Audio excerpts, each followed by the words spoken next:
Ben oui, c'est un plaisir d'être là ce soir pour un débat sur l'architecture. Et puisqu'on parlait des médias, mais à culpa, hein, dans l'écho non plus, il n'y a pas beaucoup de sujets architecture. Moi, je traite principalement les politiques bruxelloises. Donc, je suis amenée forcément à parler beaucoup de mobilité, de logement, d'aménagement du territoire. Et c'est vrai que finalement, on parle d'urbanisme, on parle des enjeux du logement, d'environnement maintenant avec la performance énergétique des bâtiments, mais finalement, on parle assez peu d'architecture. Donc voilà, mea culpa, mais c'est vrai qu'à relayer à la rédaction. Mais ici, ce ne sera pas un débat sur les médias, mais vraiment sur les politiques en vue de ces élections, avec la question de savoir ce que chaque parti propose. Et donc, pour ceux qui n'ont pas le fil, ça va être un débat en deux parties. On va vraiment d'abord parler de la place justement de l'architecture, et de la place qu'on veut lui donner. Puis il y aura des questions-réponses déjà à l'issue de cette première partie. Et puis on enchaînera sur une deuxième thématique, peut-être voilà, plus terre à terre, mais concernante, qui est celle des procédures et de tout ce qui est administratif. Et donc pour ce faire, on a 6 représentants des principaux partis francophones qui seront candidats à Bruxelles, au régional, en juin. Donc si je prends de gauche à droite, on a Christophe de Veucelaar, qui est député au Parlement bruxellois, qui sera à tête de liste pour les engagés, le 9 juin. Et donc ensuite, on a Madame Isabelle Potier, qui est députée écolo, et qu'on retrouvera aussi sur la liste bruxelloise. Voilà, tout à fait. 11e place même. 11e place. Ah. Et nous avons un ministre en place, avec Monsieur Bernard Clairfailly, donc, qui est ministre de l'Emploi et de la Formation, mais qui sera tête de liste pour le parti Défi en juin. Ensuite, nous avons Françoise Desmet, qui est députée parlementaire donc PTB à Bruxelles et qui sera la tête de liste aux prochaines élections. David Leister, député et chef de groupe pour le MR, donc dans l'opposition à Bruxelles, et tête de liste en juin. Et Madame Isabelle Emery, députée pour le Parti socialiste, qu'on retrouve aussi sur les listes de la région au PS. Tout à fait. Voilà. Pour ce premier tour... Pour ce premier tour de table qu'on va faire, on va essayer de prendre de la hauteur et jeter général. Donc, c'est pas forcément le moment de nous donner tout votre programme et de déjà préempter tout le débat qui suit avec des questions précises. Mais c'est pour répondre directement à ce que, quelque part, Francis disait. Il a parlé de cette année Art Nouveau, donc cette façon qu'on a de mettre en valeur l'architecture du passé. Voilà, pour peu que ce soit important pour vous, votre parti, comment est-ce qu'on pourrait faire en sorte aussi de mieux mettre en lumière, pas seulement l'architecture du passé, mais vraiment l'architecture d'aujourd'hui, et du coup celle de demain. Et on pourrait commencer avec vous, Madame Emery. Mais en fait, à cette question, je me disais que c'était plutôt adressé à une journaliste. Pourquoi les médias parlent-ils si peu d'architecture, même si... Francis, tu as eu une très belle interview dans le Soir IMO de la semaine dernière, donc je t'en félicite d'avoir pu obtenir cela. Donc, je ne pense pas qu'il faille tout à fait dévaloriser ce qui se fait. Il y a pas mal d'initiatives culturelles qui replacent l'architecture au centre. Tu as parlé de l'année Art Nouveau, mais il y a aussi bien d'autres choses qui se passent, comme le prix de l'architecture, Archiweek. Et c'est vrai que les médias ne sont pas non plus totalement absents, hein. On a des émissions très populaires. Celle sur la RTBF, Une brique dans le ventre, elle met quand même en avant pas mal de choses au niveau architectural. Je pense aussi sur BX1 à Archiweek, donc il y a des choses qui existent. On a aussi du côté de la Fédération Wallonie-Bruxelles, l'ICA qui s'est mis en place et qui sensibilise le secteur, mais aussi le grand public à la question en mettant les choses en avant.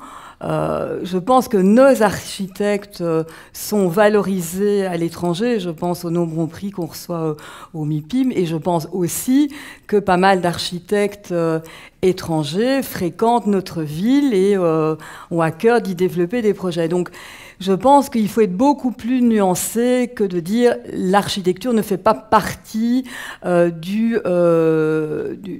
finalement du terrain. Mais par contre, c'est vrai que le débat sur l'architecture, le débat de manière plus globale sur l'architecture, peut-être existe moins. Alors, quand les demandeurs introduisent un permis RAL sur les procédures, ben là, ils en parlent. Une fois qu'ils sont sortis de leur aventure architecturale, tout ça sort de leur sphère de sensibilité et on n'en parle plus.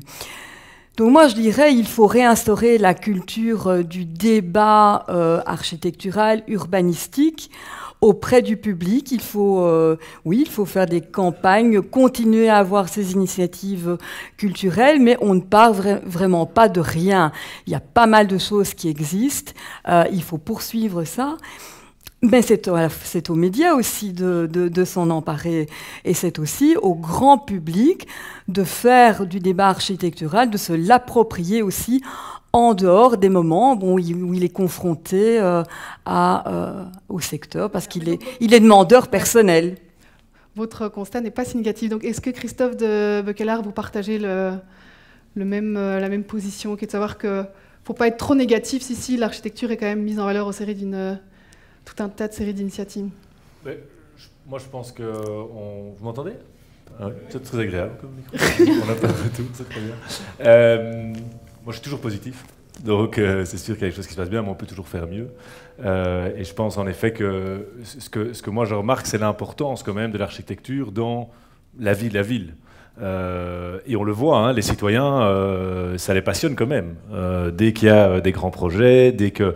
moi j'étais brièvement échevin d'urbanisme à Woluwe-Saint-Pierre, on sent bien quand même que les projets, et c'est pas uniquement une question de NIMBY quand il y a des gros projets qui se font où ils sont pas d'accord ou quoi, il y a aussi un vrai intérêt, et quand on fait une vraie concertation et qu'on a le temps de faire de la concertation avec les citoyens, ça crée l'envie des citoyens aussi de participer et de s'intéresser à la qualité architecturale de leur environnement, et puis ils se posent des questions sur le quartier. Et à Woluwe-Saint-Pierre, on a fort travaillé sur les règlements zonés d'urbanisme, donc on a créé ça pour 2 quartiers, on est en train de réfléchir au 3e, où là vraiment donc on fixe des règles par quartier, j'imagine que vous connaissez cette législation mieux que moi, et qui permet en fait vraiment de mobiliser un quartier autour des qualités architecturales du quartier et de se poser collectivement des questions par rapport à ça et par rapport au maintien du patrimoine, oui ou non, dans quelle proportion et comment.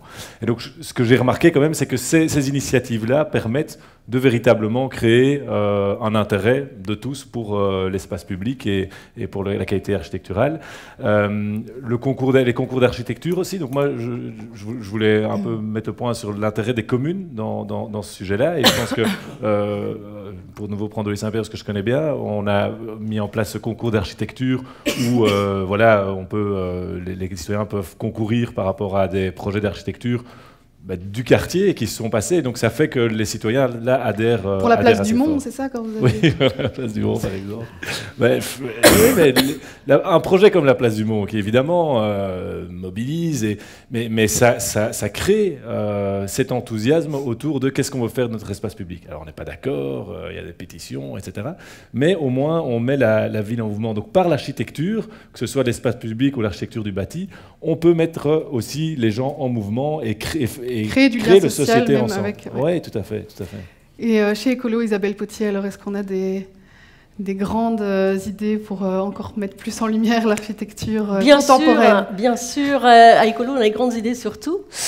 Alors, je crois que l'intérêt des Bruxellois pour l'architecture du début du XXe siècle, en fait, c'est un intérêt pour Bruxelles.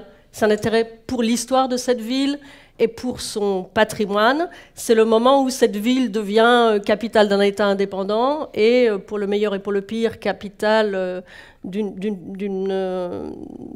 première puissance industrielle du continent, capitale d'une puissance coloniale, et qui a une explosion à la fois démographique, culturelle, une très grande effervescence. Et je crois que c'est ce moment-là qui fixe un peu la nostalgie des gens et l'intérêt des gens pour le patrimoine de cette époque.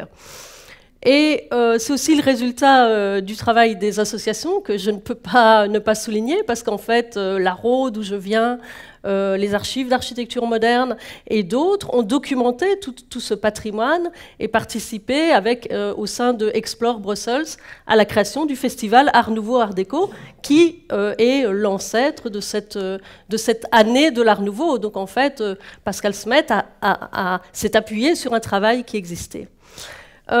Pour ce qui est de l'intérêt pour l'architecture contemporaine dans la presse, je crois qu'en fait, c'est une question culturelle. On est dans un pays qui est plutôt un pays, je pense, d'entrepreneurs, d'industriels, de commerçants. C'est la base de la prospérité de ce pays. Et cela s'est sans doute traduit dans le passé dans l'organisation des formations d'architectes. Puisque vous savez que quand on était ingénieur, on était d'office d'architecte, et ça a peut-être conduit à une architecture de la prouesse technique davantage que de la sensibilité. Je crois que c'est une des causes. Et puis le dégât collatéral de ce pragmatisme, c'est effectivement un déficit culturel, un déficit de supplément d'âme. Et c'est vrai qu'on pourrait davantage parler d'architecture. Mais je ne partage pas la sinistrose, parce que je pense que malgré tout, et ça a été documenté par beaucoup de publications, il y a tout un courant de jeunes architecture contemporaine qui a trouvé à s'exprimer, entre autres, dans des commandes publiques, dans les contrats de quartier, à travers une multitude d'équipements, en particulier sportifs, mais aussi d'autres, à travers la rénovation urbaine. Et puis il y a toutes les initiatives des pouvoirs publics qu'Isabelle a citées, auxquelles j'ajouterai le travail de la cellule architecture de Wallonie-Bruxelles, qui fait un travail formidable, qui publie des inventaires et qui a une émission de radio qu'on peut entendre souvent le soir. Donc voilà, je trouve aussi qu'il ne faut pas être trop pessimiste. David Leister, alors plutôt sinistrose ou enthousiaste sur ce qui se fait déjà pour l'architecture contemporaine? Non, moi je voudrais aussi saluer la très bonne interview de M. Metzger dans Le Soir il y a quelques jours. J'ai eu le Baumeister au téléphone cet après-midi, il a beaucoup apprécié aussi. Moi personnellement j'ai vraiment beaucoup apprécié et je reprendrai en fait ce que vous avez dit parce que je partage le côté où c'est vrai qu'on a tendance à beaucoup valoriser l'architecture du passé, notre patrimoine, et c'est aussi un aimant pour beaucoup de touristes, et tant mieux. Peut-être un peu moins l'architecture contemporaine, il faut le reconnaître. Alors pourquoi? Je ne suis pas aussi expert que vous, mais je crois qu'une des raisons, même si c'est vrai qu'il est difficile de généraliser, il faut faire attention, mais une des raisons, et peut-être aussi parce que, singulièrement à Bruxelles, mais on y reviendra, on a parfois tendance à, qui sait, un peu brider l'aspect créatif de l'architecte, qui s'enferme progressivement dans des carcans qui soient administratifs, qui soient procéduriers, par peur de recours. Et par peur, évidemment, de délais qui courent. Et derrière ça, c'est certain que l'audace, quelque part, en prend un coup. Alors, pas toujours. On a aussi des beaux cas, on a vraiment des belles pièces qui sont sorties de terre, mais peut-être que ces derniers temps, l'audace a quelque peu été bridée par ce carcan administratif-là. Et c'est dommage parce que le visage d'une ville, c'est le début de son développement. On doit bien comprendre ça. Vous avez des tas de villes qui ont pu renaître socio-économiquement, qui ont pu recréer de la classe moyenne, qui ont pu réattirer des investisseurs, des entreprises, du tourisme. Ça s'est fait via plusieurs ingrédients, mais un de ces ingrédients, c'est de refaire du beau, d'arrêter de faire du moche et de refaire du beau. Et ça, sans architecte, on n'y arrivera pas. Françoise de Smet, vous êtes d'accord avec ça? C'est le cadre bruxellois qui ferait en sorte de ne pas permettre suffisamment de créativité pour les architectes? Ce serait la conséquence au fil du temps? Ça peut être une conséquence, effectivement, mais peut-être pour revenir sur le débat plus large, je pense que c'est vrai que quand on ouvre, par exemple, le journal Le Soir et qu'on regarde les pages IMO, c'est très axé sur vraiment la question de la promotion immobilière, des placements, des investissements, des discussions sur la TVA 21 ou 6%, etc. Et beaucoup moins l'aspect de l'architecture qui est mis en avant, ça c'est vrai. Et quand on va dans un journal comme Libération en France, où la question même de l'immobilier se retrouve parfois dans les pages plutôt société, idées, débats, on pourrait effectivement envisager déjà l'architecture dans les médias d'une autre manière. Après, je pense effectivement qu'au niveau des pouvoirs publics, ils ont un rôle très important à jouer. Et on a vu effectivement dans le développement des contrats de quartier, notamment quand même pas mal de beaux projets architecturaux qui ont pu émaner aussi de ces contrats de quartier. De même, vous savez, nous on est très sociaux et je vais beaucoup parler du logement social évidemment, mais au niveau de la SLRB, le fait qu'il y ait des concours aussi d'architecture pour faire du beau logement social, parce que c'est ce qu'on veut évidemment. Si je ne me trompe pas, il y a eu quand même des projets qui ont même reçu des prix. Et donc oui, l'architecture est très importante et la créativité, l'innovation à ce niveau-là. Et là, les pouvoirs publics ont un rôle important de mettre ça en avant, effectivement. Et puis on pense aussi qu'il y a quand même un enjeu important aussi au niveau de la rénovation des bâtiments. Parce que voilà, en termes d'isolant, c'est pas encore super esthétique. Et donc là, je pense que les architectes ont un rôle de créativité aussi à avoir pour à la fois résoudre et remplir les besoins au niveau des défis énergétiques, mais aussi que ça colle au niveau du patrimoine et au niveau des nouvelles constructions qu'on va avoir pour qu'elles restent belles, évidemment. Bernard Carfey. Alors moi je suis convaincu qu'on ne parlera jamais assez d'architecture contemporaine pour des architectes que vous êtes, créatifs, compétents et qui ont envie de créer des bâtiments de qualité, et même si on en parlait encore plus que maintenant. Alors dans son introduction, Francis Metzger a un peu opposé patrimoine et architecture contemporaine. Le patrimoine, c'est un peu l'architecture qui a réussi, qui a passé le test de l'histoire, qui fait que la subjectivité générale reconnaît cette qualité-là. L'architecture contemporaine, c'est l'architecture qui se promet, qui se propose aujourd'hui. Peut-être que certains réussiront le test de l'histoire, d'autres ne réussiront pas. Donc le regard est toujours plus critique, il n'est pas encore fait. Il faut encore cultiver l'esprit de tout le monde sur ce qui est de l'architecture de qualité aujourd'hui, ce qui n'est pas toujours spontané. L'avis des spécialistes que vous êtes n'est pas nécessairement l'opinion générale. Donc évidemment que ça met plus de temps à ce qu'on reconnaisse une série d'éléments qui font la qualité architecturale d'aujourd'hui. Je ne serai pas aussi critique, comme d'autres l'ont dit, on produit des choses qui sont quand même intéressantes à Bruxelles. Il y a des concours d'architecture, on l'a dit, il y a des prix. Moi, je me souviens que comme les chevals de l'urbanisme, il y a déjà quelques temps, et bourgmestre Scarbeck, on a très tôt voulu lancer des concours d'architecture pour créer de la qualité, dans même des petites rénovations dans les quartiers. On a eu quelques prix. Cécile Jodonne qui est là, qui continue à Scarbeck pour encore citer d'autres beaux projets. On a eu récemment un prix Mies van der Rohe pour un bâtiment construit dans un contrat de quartier. Donc tout ça c'est intéressant, ça prouve quand même qu'il y a de la volonté de produire des choses qui valent la peine. Je trouve aussi qu'on ne parle peut-être pas assez d'architecture parce qu'on est aussi maintenant une ville qui ne se projette pas assez dans l'avenir. On est une ville, on construit moins aujourd'hui que par le passé. C'est une activité moins importante que... On citait 1900, l'Art Nouveau. À cette époque-là, Bruxelles se projetait dans l'avenir. Bruxelles avait une volonté de construire à foison, de construire des bâtiments modernes avec une vision de confiance dans l'avenir, donc de confiance dans les techniques modernes. Et aujourd'hui, on manque peut-être de ce dynamisme, cette créativité globalement dans la ville, pas seulement pour l'architecture, pour beaucoup de choses. On n'a pas une ville qui est assez confiante, où la population toute entière est assez confiante dans elle-même, dans sa capacité de créer une ville dynamique, créative, qui s'appuie sur les artistes d'aujourd'hui, que sont les architectes pour l'architecture, mais dans d'autres secteurs aussi.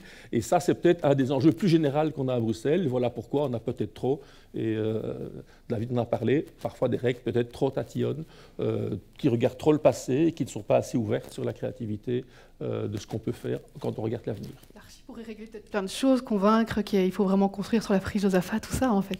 Pourrait régler. Allons-y. Je vais rebondir sur ce que Françoise de Smet parlait, donc avec la performance énergétique des bâtiments, les contraintes que ça fait. Très concrètement, c'est vrai que on a dans son intro, Francis Metzger a parlé de Victor Horta qui faisait un permis avec un croquis si on caricature. Là maintenant, bon, c'est plus ça, on a énormément de contraintes, d'exigences urbanistiques, et puis maintenant ça va être aussi les rénovations énergétiques. Est-ce que ça finalement c'est des contraintes qui vont permettre de challenger l'architecture ou est-ce qu'on étouffe à un moment? Est-ce que c'est trop? Françoise Desmet a partiellement répondu à ça. Est-ce que quelqu'un... Isabelle Potier? Oui, je veux bien commencer sur ce thème-là parce que j'ai le plus grand plaisir de vivre avec un architecte depuis 35 ans. Donc les grandes joies et les grandes douleurs du métier, je les entends tous les matins au petit déjeuner. Et c'est vrai que c'est un très beau métier, mais c'est un métier très difficile, je trouve. Bon, d'abord, c'est un métier qui est très varié, et c'est pour ça aussi que c'est difficile de parler de l'architecture. Parce que vous savez tous qu'il y a les architectes experts, il y a les architectes fonctionnaires, les architectes praticiens. Parmi les praticiens, il y a les petits bureaux, les grands bureaux, les moyens bureaux. Il y a ceux qui font que du neuf, il y a ceux qui font que de la rénovation, il y a ceux qui font du commercial, ceux qui font de l'industriel, il y a ceux qui font du résidentiel, il y a ceux qui font un peu de tout. Donc c'est quand même un métier très diversifié. Où on est souvent quand même entre le marteau et l'enclume, c'est-à-dire le client qui veut plus que son budget, l'entrepreneur qui veut moins que ses capacités, et surtout l'administration. Et c'est vrai que c'est la grosse difficulté, c'est, je pense, c'est le poids de la réglementation et l'usine à gaz qui est devenue l'urbanisme bruxellois et l'aspect kafkaïen de cette réglementation. Et la grande difficulté, je trouve aussi, c'est qu'elle est injuste parce qu'elle est souvent plus dure avec les petits qu'avec les grands, qu'avec les gros demandeurs. Et ça, c'est vraiment un problème qu'on doit résoudre et qu'on doit résoudre impérativement sous la prochaine législature. Ouais, on en parlera vraiment surtout la deuxième partie du débat. Tout à fait, il y a l'enjeu des délais, mais il y a aussi l'enjeu du foisonnement de la réglementation. Donc ça, en principe, il y a le projet Good Living qui est sur la table, dont le principe, vous savez que Pascal Smet avait consulté un groupe d'experts, puis qu'ensuite il y a eu des groupes de travail avec les différentes administrations concernées, puis des consultations. Et le principe, c'est de réduire le nombre de règles, d'essayer de sortir de cette pratique de la dérogation et de la motivation de la dérogation.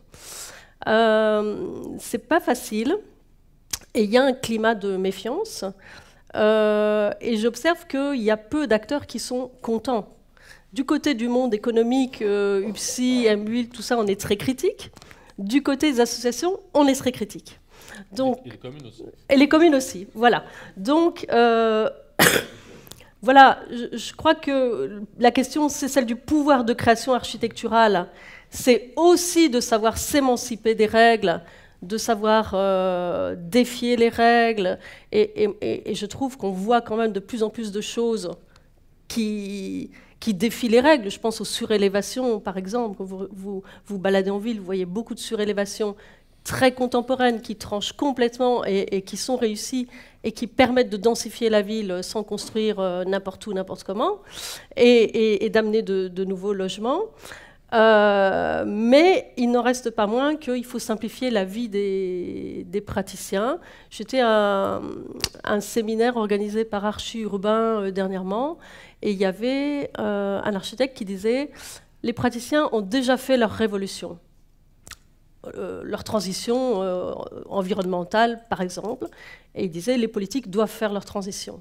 Ben, oui, je crois que s'il y a quelque chose qui va sortir forcément de la discussion de ce soir, c'est qu'il faut que sous la prochaine législature, on réforme complètement l'urbanisme bruxellois. David Leister, est-ce que le RRU, donc Good Living, ça peut enlever une chape, un peu une pression de ce foisonnement de règles sur ceux qui construisent ? Je crois que vous avez posé la bonne question par rapport à la rénovation du bâti. C'est probablement un des 3-4 gros chantiers que l'on a à Bruxelles, c'est faire en sorte que l'on puisse baisser le niveau d'émissions. On sait que le bâti bruxellois est un des plus âgés.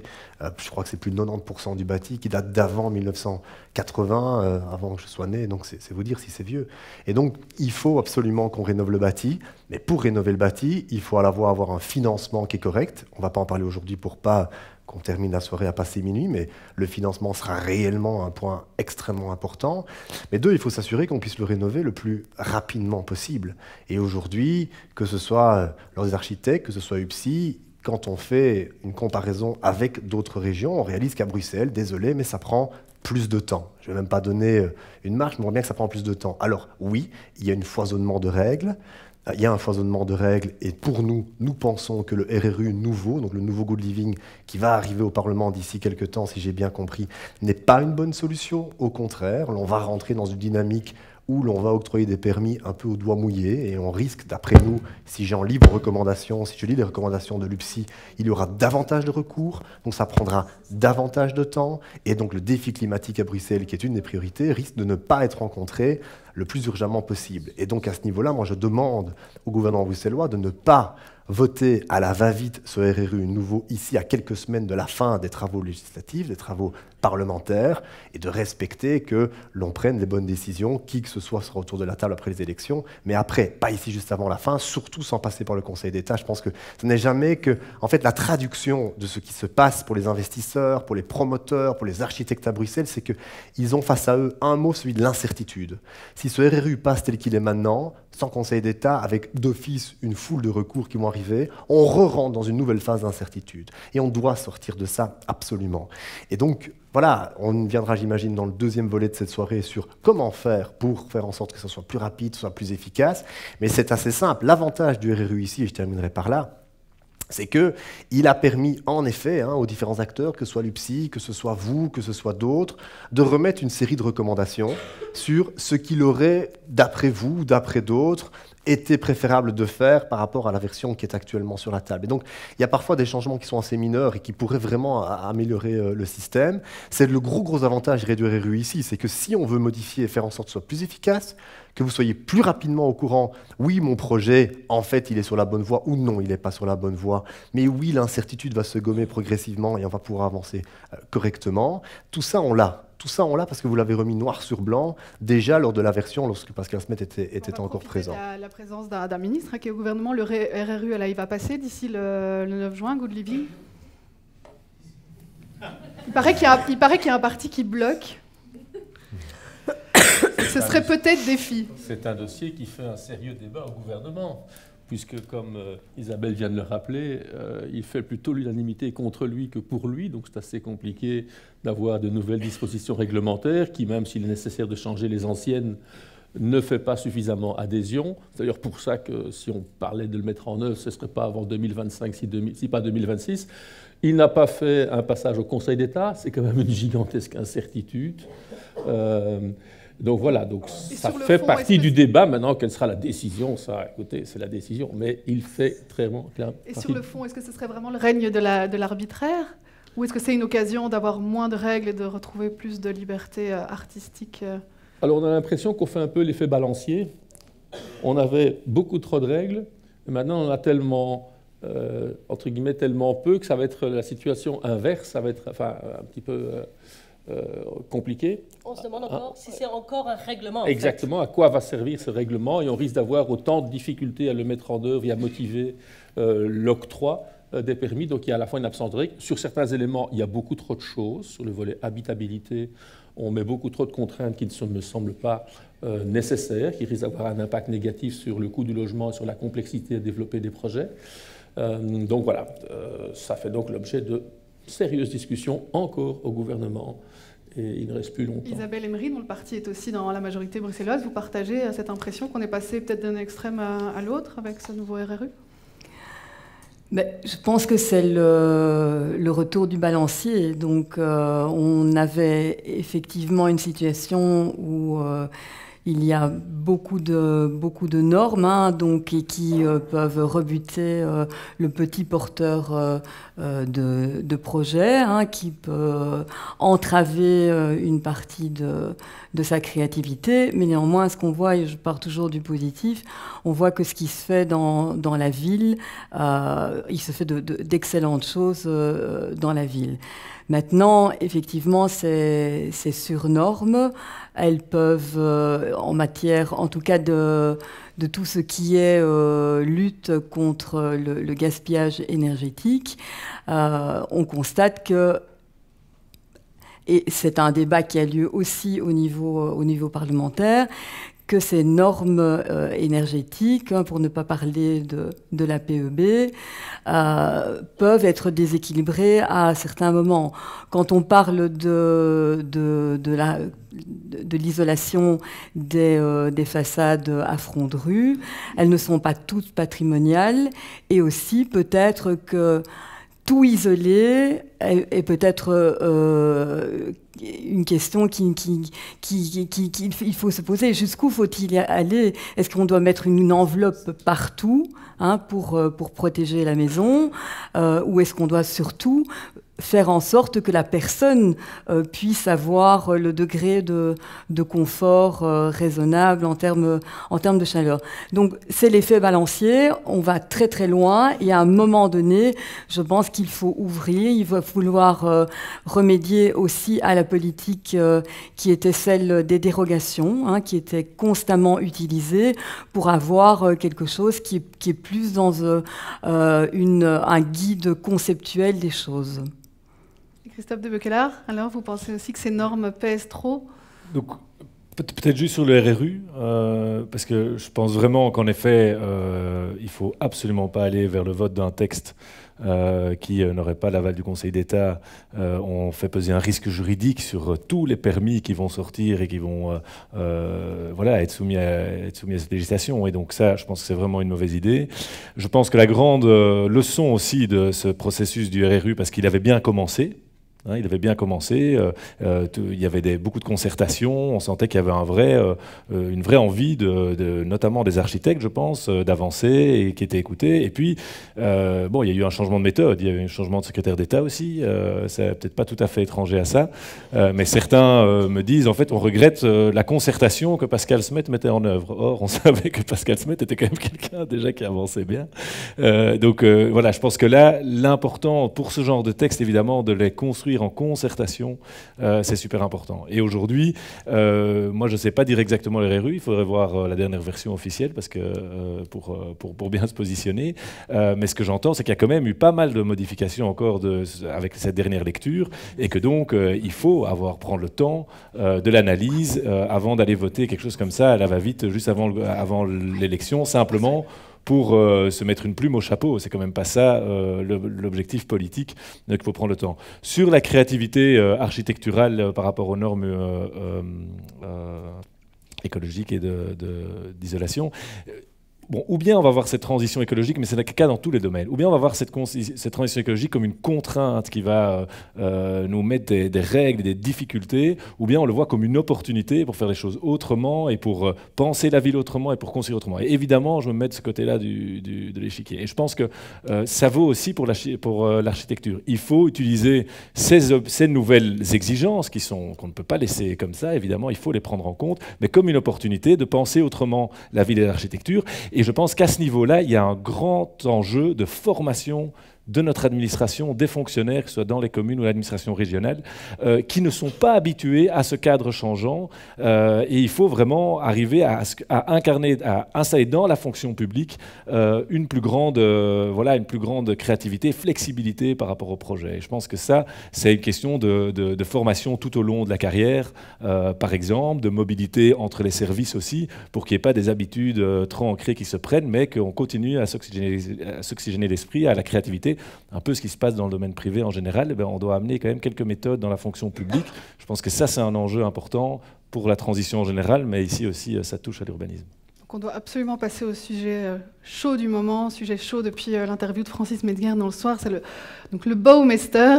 Et donc je voudrais que chacun là-dessus puisse vraiment être assez clair sur, de 1, quel bilan il tire de la fonction, 2, est-ce que on la garde, et si on la garde, est-ce qu'on la fait évoluer, et si oui, comment? Isabelle? Alors, c'est un débat un peu passionnel,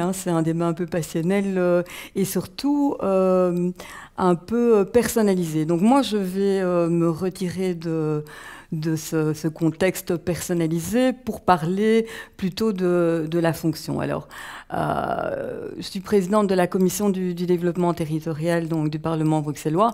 On a eu l'occasion donc à différentes reprises d'entendre le maître architecte, d'avoir des débats assez sereins avec lui.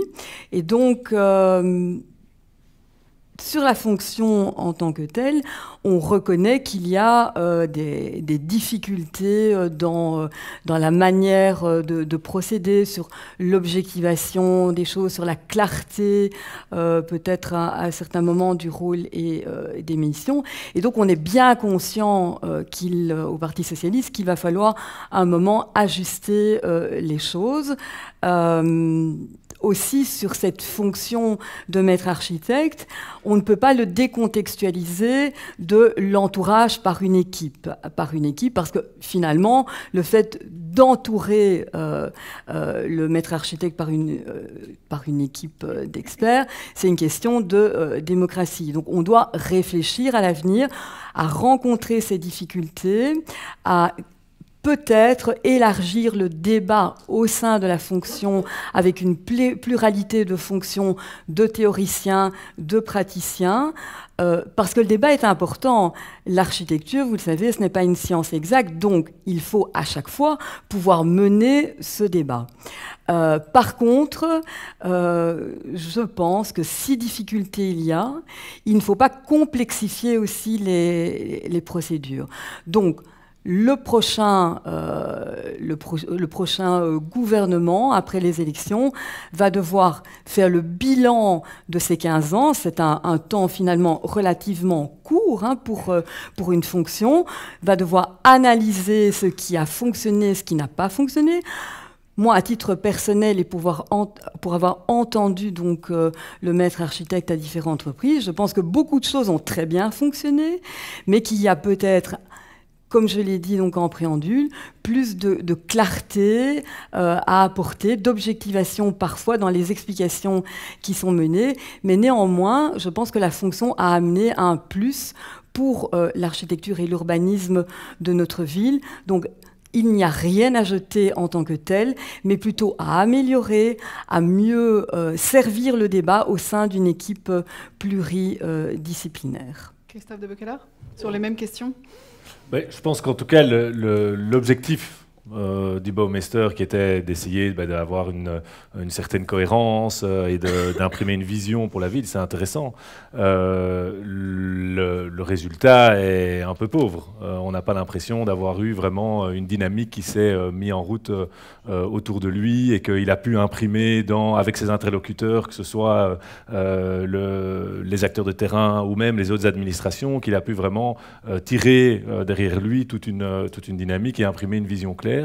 Et donc je pense que la proposition d'essayer de plutôt travailler d'une manière collégiale avec un comité, ça va sans doute permettre une plus grande indépendance, une plus grande capacité de faire la synthèse entre les différentes visions et une capacité d'attraction. Donc je trouve ça plutôt bien de faire évoluer, comme je pense que c'est vous qui le proposiez, comme vous le proposiez, de travailler plutôt avec un collège, et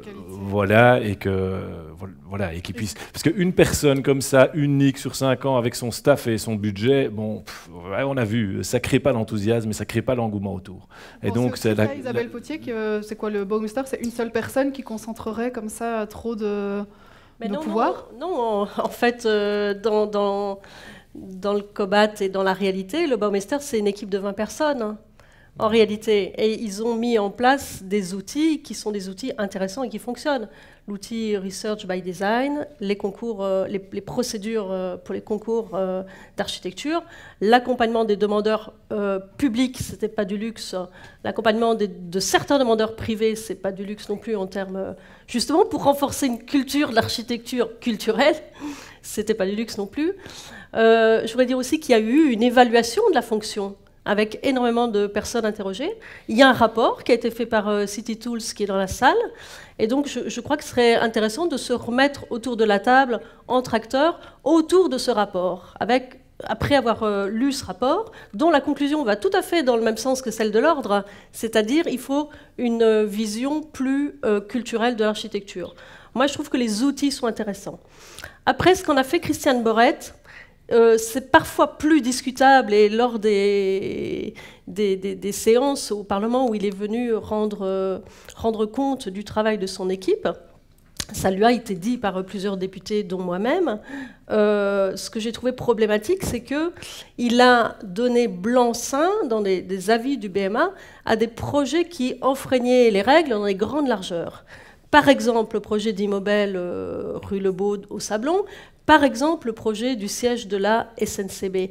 Et ça, c'est une difficulté. Quand un représentant de l'autorité publique en amont, dans une boîte noire qui manque de transparence, puisque les réunions de projet, voilà, les PV, je ne pense pas qu'ils soient publics, et quand bien même ils seraient publics, encore faudrait-il que les gens aient des compétences pour les décrypter. Donc il manque quelque part une vulgarisation du travail du BMA. Et donc il s'est mis en difficulté parce que naturellement, enfin il a mis la région en difficulté parce que naturellement, en bout de process, les riverains ou les associations ou les parties prenantes se disent non mais il y a un problème là, le gabarit de cet immeuble est complètement excessif, ou la méthode, tout raser place de Beaucaire est excessive, même si par ailleurs ça pouvait se discuter. Donc moi je trouve que les outils, c'est intéressant. Ce qu'on en a fait, voilà, je crois que Christiane Borret, il défendait une vision de la ville un peu bling-bling, hein, comme celle de Pascal Smet, au fond. Hein, il faut que la ville ait de la gueule, il faut faire des coups d'éclat, il faut aller chercher des architectes internationaux. Et je comprends que ça n'a pas toujours été très bien vécu par la profession. C'est un peu violent comme manière d'approcher les choses. Mais par ailleurs, il a aussi défendu l'indépendance de la fonction. Il a aussi dit des choses qui étaient difficiles à entendre pour les cabinets, par moment. Et voilà. Donc, moi, je serais plus nuancée. Je pense que sous la prochaine législature, il faut faire évoluer le fonctionnement du dispositif existant. Voilà. David Leister, sur la profession donc, du BMA. Moi, de ce que je comprends, pour l'avoir moins côtoyé, n'ayant pas de cabinet, c'est que ce que vous vous demandez, c'est qu'il y ait un renforcement de la clarté des décisions prises. Que par moment ou souvent, ça a quand même été assez compliqué de comprendre pourquoi tel ou tel chemin a été pris. Derrière ça, ça a créé beaucoup de tensions, beaucoup de frustration. Et donc, je suis très ouvert à la proposition qui est faite de créer une chambre de 9 experts qui doivent vraiment être des experts. Je ne pense pas que c'est nous, les politiques, qui devons les désigner, parce que sinon, on recommence le problème. Et la désignation, d'ailleurs, de ces experts devrait être clarifiée aussi, parce que la désignation du BMA était aussi un point qui aurait dû, je crois, être rectifié lors de cette législature-ci, mais de manière plus globale, ce qui m'inquiète quand même, tout à l'heure on parlait d'un foisonnement de règles, attention à ne pas créer un foisonnement d'institutions supplémentaires à Bruxelles qui sont amenés à un moment donné à donner soit leur avis, soit leur aval. Je veux dire, on n'y compte plus quoi, à Bruxelles le nombre de personnes ou le nombre d'institutions qui doivent dire oui, non, tu peux aller dans ce chemin-là ou dans ce chemin-là. On y reviendra par rapport à la force de la réunion de projet et puis à tous ceux qui doivent donner leur avis après, mais avouez que c'est quand même très compliqué de pouvoir faire avancer un projet en la matière. Donc, OK pour votre proposition, je pense qu'elle a vraiment du sens et qu'on doit l'étudier dès le début, mais attention à ne pas créer, je dirais, une couche supplémentaire ou des couches supplémentaires qui viennent ralentir. Si ça vient accélérer, tant mieux, ça vient ralentir, là, on se serait loupé. Françoise de Smet, est-ce que la ville aura plus de gueule avec le Baumeister? Est-ce que ça commence à se ressentir ou pas? Qu'on ait besoin d'un Baumeister, la réponse est oui pour nous, c'est nécessaire. Maintenant, la question, c'est effectivement quel profil et quelle vision de la ville ce Baumeister va avoir dans sa tête et impulser autour de lui. Et donc, est-ce que ça va être quelqu'un qui va être au service du bien public, du bien commun, dans l'intérêt général? Est-ce que c'est quelqu'un qui va notamment se battre pour que les architectes puissent travailler dans des bonnes conditions décentes aussi? Est-ce que c'est quelqu'un qui va pousser à ce qu'il y ait plus de logements publics dans notre région? Ou bien, effectivement, comme ça a déjà été dit, quelqu'un qui va accompagner des projets privés qui dérogent aux règles urbanistiques? Donc ça, c'est quand même un débat important à avoir sur le profil du Baumeister à avoir. Alors maintenant, est-ce qu'en travaillant au sein d'un collège, on peut mieux garantir d'avoir cette vision? Pourquoi pas, mais effectivement, attention de peut-être quand même encore alourdir si voilà, les décisions doivent être prises aussi avec plusieurs personnes. C'est un équilibre à trouver. Est-ce que c'est un débat qui a déjà lieu au sein du gouvernement bruxellois et quelle est la position de Défi, si c'est le cas? On a eu un long débat au début du gouvernement pour la question de sa prolongation. Là-dessus, on a eu un débat. On n'a pas encore eu de débat aujourd'hui, même si son mandat vient à échéance dans quelques temps, donc ce sera l'occasion d'avoir un débat. Comme d'autres, je pense qu'avoir une fonction, la fonction Baumeister est une fonction importante dans une ville pour avoir une pensée architecturale. Et pour revenir à la question initiale que vous aviez au début, vous dites qu'on ne parle pas assez d'architecture contemporaine. Le rôle et la fonction de quelqu'un ou d'une structure qui fait le rôle Baumeister, c'est de dire quel type d'architecture nouvelle voulons-nous dans la ville et de créer un débat public autour de ça. C'est ça qui est important, donner des grandes orientations publiques, de construire une culture de l'architecture moderne que l'on veut dans la ville, comment construire dans la ville aujourd'hui et demain, fixer un cadre et mobiliser ceux qui construisent dans ce cadre-là. Et moi, je n'ai pas le sentiment, enfin peut-être vous êtes spécialiste, mais moi, je n'ai pas eu le sentiment d'avoir vu ça dans un grand débat public qui entraîne vraiment un débat public sur c'est quoi l'architecture contemporaine dans la ville. C'est quoi construire des bâtiments neufs aujourd'hui pour répondre aux besoins de la ville aujourd'hui et qui s'inscrivent dans tel ou tel quartier ou telle zone du territoire où on a plus ou moins de liberté ou plus ou moins de contraintes. Deux, je suis un partisan de l'évaluation des politiques publiques dans tout ce qu'on fait. C'est une tradition qu'on a très peu en Belgique. On met des couches et des couches et des couches, on en rajoute, quand on n'est pas content, on en met une autre et on garde l'ancienne en général. Donc on est à un moment charnière, c'est légitime qu'on évalue ce qu'on fait depuis un paquet d'années avec un Baumeister. Est-ce qu'on est satisfait, pas satisfait? Est-ce qu'on repense le mécanisme? Et donc cette évaluation qui a été menée peut servir à ce que le prochain gouvernement réfléchisse à la fonction. Et je ne suis pas opposé, mon parti n'a pas de position sur la question de savoir si ça doit rester une personne qui conduit une équipe ou un collège, mais on n'est pas opposé du tout à la réflexion et la proposition de l'ordre des architectes, soit peut-être une commission, mais il faudrait qu'il puisse assumer la mission première dont j'ai parlé, à savoir que ce soit quelque chose qui engage sur une culture de l'architecture contemporaine dans la ville. Alors, est-ce que c'est une personne ou une commission qui l'incarne? C'est encore des modalités dont on peut discuter, dont on devra discuter à l'occasion de l'élément de calendrier qui survient en fin d'année. Dans les outils, il y avait les concours d'architecture qui ont été mentionnés par Isabelle Potier. Est-ce que quelqu'un d'autre estime quelque chose d'assez tranché là-dessus, qu'il faut absolument les garder ou les modifier, ou est-ce que... A priori, les concours, c'est bien. Les concours n'ont pas lieu tout le temps non plus, hein, mais les concours pour une série de projets, c'est bien, si les conditions sont claires et si on a le sentiment qu'on y fait participer largement aussi ceux qui font l'architecture aujourd'hui à Bruxelles. Juste sur la proposition de l'ordre qui était très claire, donc on a compris, il me semble, si je récapitule, que donc d'une chambre de qualité, hein, donc Christophe de Beukelard qui se disait assez favorable, vous aussi David Leister, pour Défi, on attend de quand même faire l'évaluation un peu plus posément. Pour moi aussi, donc une évaluation plus posément, en gardant la notion d'indépendance et en veillant à ne pas complexifier le système. Isabelle Potier. Oui, je pense qu'il y a une évaluation qui existe et il faut viser à améliorer le dispositif existant. Avant de se prononcer trop clairement, et Françoise Desmet. Nous, on est ouvert à la discussion, pour autant que, voilà, on a un débat sur la vision de la ville qu'on veut. Bon, alors, on a reçu le RRU et le BMA ont suscité énormément de réactions dans la salle, évidemment. Donc il a fallu faire une sélection dans les questions, sinon on en a pour jusqu'à 3 heures du matin.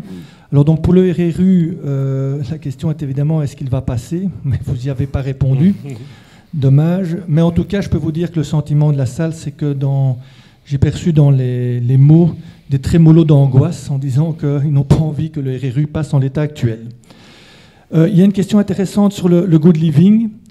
Et j'ai retenu cette question-là. Le good living privilégie dorénavant la rénovation d'un bâtiment plutôt que sa démolition-reconstruction. Alors justement, est-ce que ce privilège n'est-ce pas un frein au renouvellement du paysage urbain et à une production architecturale de qualité? La question me paraissait intéressante. Madame de Glum, qui va répondre? Il faut que ça inspire quand même pour les... Comment? Mais déjà, il faut préciser que le good living, ce ne sera pas soumis au vote du Parlement. Hein. Oui, c'est un règlement. C'est un règlement qui va passer sous forme d'arrêté au gouvernement. Et Et ce qui est un peu délicat, c'est qu'il y a eu des modifications suite à l'ensemble des avis qui ont été rentrés.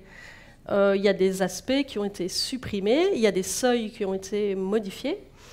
Mais comme il n'a pas été assumé de faire une deuxième enquête publique, le public n'est pas suffisamment informé de ces modifications et personne ne sait si elles satisferaient finalement. Donc voilà, il y a une difficulté à ce niveau-là. Est-ce que les modifications apportent des réponses suffisantes pour rassurer les différentes parties en présence? Personne n'a la réponse à cette question. Vous non plus, David Lester, vous n'avez pas la réponse donc, à cette question, vous n'avez pas vu le dernier texte. Mais non, donc c'est un texte, si je comprends bien, qui ne passe pas par le Parlement. Non. Qui ne passe pas par le Conseil d'État. Il doit. Et que les experts ne voient pas. Donc oui, moi je pense qu'en effet, il ne faut pas qu'il passe. Isabelle Emery. Je pense qu'en l'état, la précipitation ne sera peut-être pas idéale. J'ai répondu. Hein. Oui. Voilà, bah, nous aussi, on a des remarques à formuler sur tout ce qui est stationnement.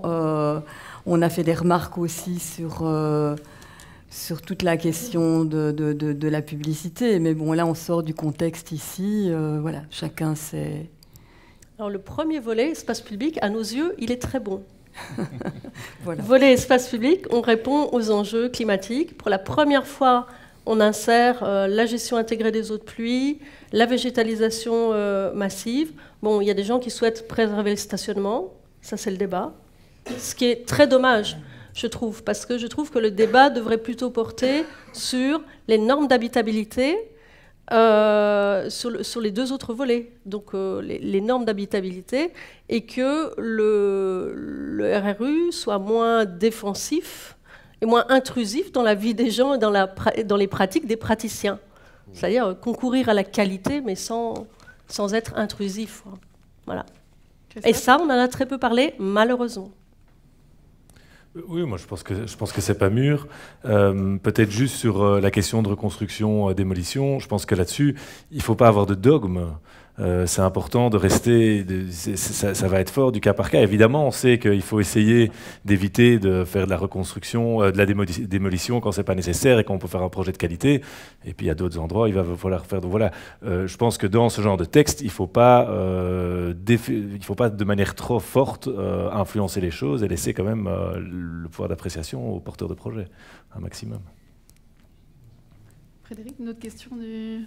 Alors pour terminer le thème, et encore une question évidemment sur le BMA qui a suscité énormément aussi de réactions. Je vous passe les réactions en disant pourquoi est-ce que le BMA peut-il imposer des concours dans les projets privés. On critique aussi le lien, malgré tout, même si vous avez parlé d'indépendance, du lien du BMA avec le politique, puisqu'il est désigné par le politique et on dit qu'il est influencé par le cabinet, par son cabinet de tutelle.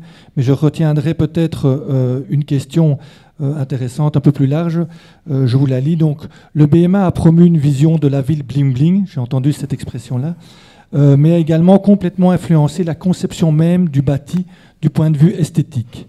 Une espèce de mode qui pousse les architectes, et plutôt les promoteurs, à la suivre sous peine de ne pas obtenir le permis. Comment éviter d'imposer cette vision conceptuelle homogène et destructive? Monsieur Clairfailly. Est-ce qu'avec la question, est-ce qu'avec le BMA, on a au final, au lieu de faire éclore la créativité, on irait vers une homogénéité des projets? Donc c'est là qu'il y a un débat qui est purement politique. Ça ne veut pas dire que seuls les politiques doivent s'en saisir, mais il est purement politique. Quelle politique de l'urbanisme et de l'architecture contemporaine voulons-nous? Et est-il légitime qu'il y ait une personne instituée qui a ce pouvoir-là sans que ce débat n'ait une tournure plus politique, qu'il soit plus partagé par le débat général? C'est un peu ça la question. Et donc c'est ça que je dis qu'il faudrait plutôt qu'on ait un débat aussi sur quelle vision d'architecture contemporaine nous voulons, qui soit plus partagée politiquement que simplement une personne qui a une sorte de fonction pendant un certain temps et qui exerce cette fonction de manière... Mais les premiers projets, ils sortent maintenant. Isabelle Potier, vous les trouvez homogènes, ceux qui sont quelque part le fruit de la présence d'un Baumeister à Bruxelles? Alors, quand Borret nous a présenté ces projets, et vous pouvez aller voir le rapport d'activité, moi j'étais plutôt agréablement surprise par la grande diversité des projets et la qualité des projets. Le dispositif ne vise pas, au secours, à produire une architecture homogène. Hein. Oui, et ce n'est pas, et ça ne doit pas être, une commission de censure. Et moi, je fais partie des gens qui pensent que le Baumeister ne doit pas se mêler des questions esthétiques.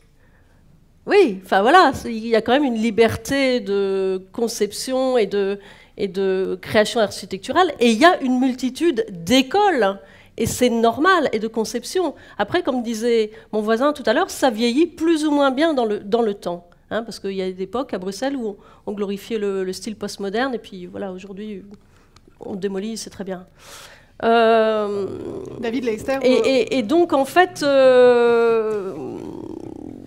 voilà, je crois qu'il ne faut pas faire de faux procès non plus, et qu'il faut sortir un peu de la querelle qui est latente à Bruxelles depuis toujours entre les anciens et les modernes.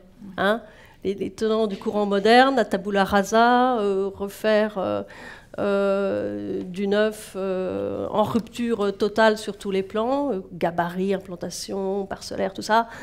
Et puis les conservateurs. Il faut sortir de ce débat-là. Et David Leister, la production serait quoi? Alors, serait quoi la mode que le Baumeister a forcé là à Bruxelles dans les derniers projets? Il y a un truc qui ressort et qui est flagrant. Oui, moi je ne l'ai pas vu, mais voilà, peut-être qu'il y a, mais je l'ai pas vu. Je l'ai pas vu. Je l'ai pas vu. Mais je l'ai pas vu. Mais il est désolé, mais il l'a pas vu. Il l'a pas regardé. Il l'a pas regardé. Voilà, peut-être pas de bonnes lunettes. Il n'est pas dans les bonnes commissions. Mais voilà, je suis pas dans les bonnes commissions. Mais par contre, je me balade dans Bruxelles quand même. Et donc, on peut pas critiquer l'absence de volet créatif et de reconnaissance de l'architecture contemporaine et en parallèle se reposer sur une seule personne, certes avec une équipe de 20 autour, d'accord. Et c'est pour ça que moi, plus j'y pense et plus je lis, plus je trouve qu'un collège de 9 experts a quand même du sens. Parce qu'il faut diversifier. C'est pas possible qu'on peut quand même pas... J'ai trop entendu certains d'entre vous, peut-être que j'ai entendu que les anciens pas les modernes, c'est possible. Hein. Mais parce que je sais qu'il y a ce clivage-là aussi, mais j'ai trop entendu certains d'entre vous me dire ça ne va pas, on est bridé, du coup on n'avance plus. Et derrière ça, vous avez quand même des promoteurs et d'investisseurs qui ont besoin quand même que ça avance, parce que sinon ça ne tient plus. Il n'y a plus personne qui va investir à Bruxelles, parce que ça prend trop de temps, parce que c'est trop compliqué, parce que l'aspect créatif n'est plus là. Et pour revenir quand même, parce que je voudrais quand même juste sur le volet rénovation, construction, démolition, moi, tout est bon, mais je pense qu'il y a un point, et c'est là la difficulté en Belgique avec la séparation entre entité fédérale et entité fédérée, c'est que si vous n'avez pas une politique fiscale qui suit la politique régionale qui est promue, ça ne fonctionne pas. Concrètement, si vous maintenez du 21% sur de la démolition, mais du 6% sur la rénovation, mais que la région promeut plutôt la démolition qui est à 21%, alors qu'il faudrait qu'elle promeut la rénovation qui est à 6%, vous voyez ce que je veux dire? Il faut que le fédéral suive en termes de TVA, ce qui n'a pas été le cas pendant tout un temps. Ici, le fédéral a suivi, a remis du 6% sur rénovation, et c'est une bonne chose dans certaines conditions, mais ça ne suit pas. Alors vous pouvez avoir une politique régionale qui incite vers ça ou ça. Si derrière, vous avez une TVA qui ne suit pas, c'est quand même très très compliqué. Je reviens et je termine sur le Baumeister avec Isabelle Emery, peut-être. Est-ce que vous qui êtes dans la bonne commission, vous avez l'impression que le Baumeister, il fait de ses goûts personnels une règle générale? En tout cas, il n'aurait eu qu'un mérite, c'est de susciter le débat et susciter en tout cas l'échange sur la question. Moi, je me promène aussi beaucoup à Bruxelles et je vois quand même que cette ville... pas que par les aspects architecturaux, hein, il y en a bien d'autres, mais cette ville est plus belle qu'avant. Et donc, je crois que c'est un des jalons qui a permis de travailler les choses, de confronter les points de vue, d'accompagner. Ce n'est pas toujours facile et parfois, on a l'impression qu'on détient la vérité. Mais comme je le disais, l'architecture n'est toujours pas une science exacte, et donc il est clair qu'on s'affronte, qu'on n'a pas les mêmes points de vue, que certains sont plus, sont plus conservateurs que d'autres, mais cette fonction, je pense qu'elle doit vraiment être maintenue, elle est utile.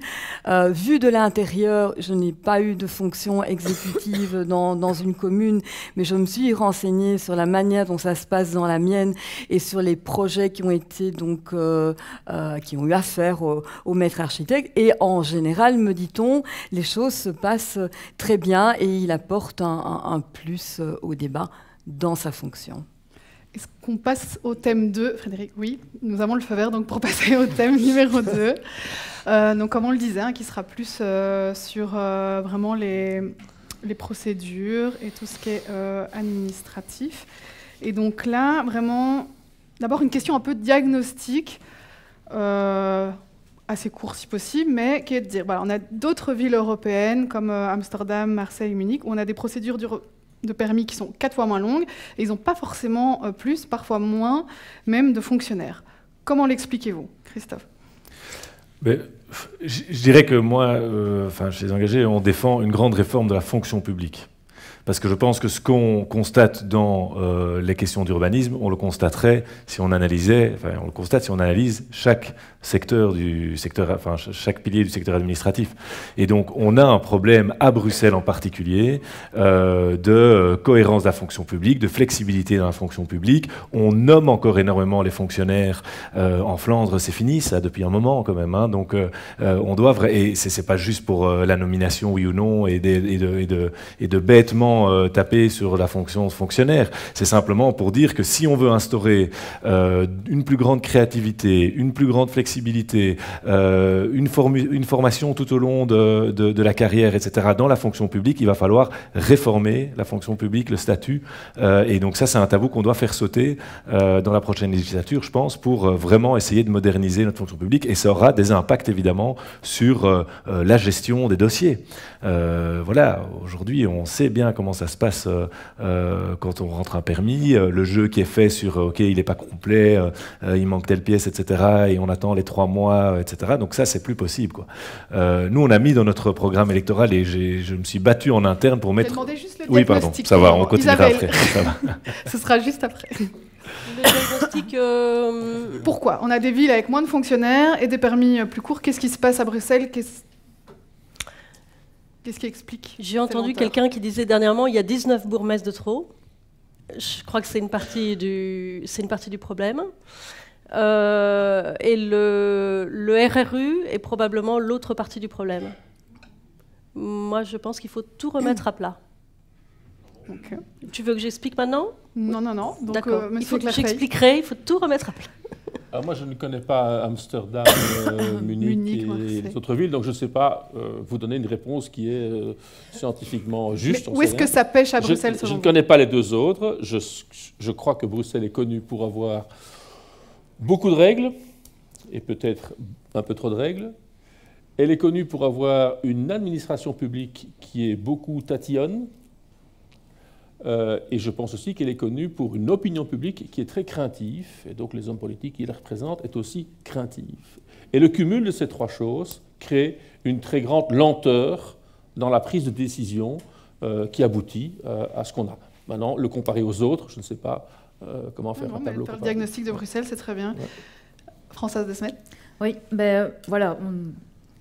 Je ne sais pas s'il faut faire un lien direct entre le fait que les permis vont plus vite et le fait qu'il y ait moins de fonctionnaires. Comme parti de gauche, on n'est évidemment pas du tout enclin à dégraisser la fonction publique que du contraire.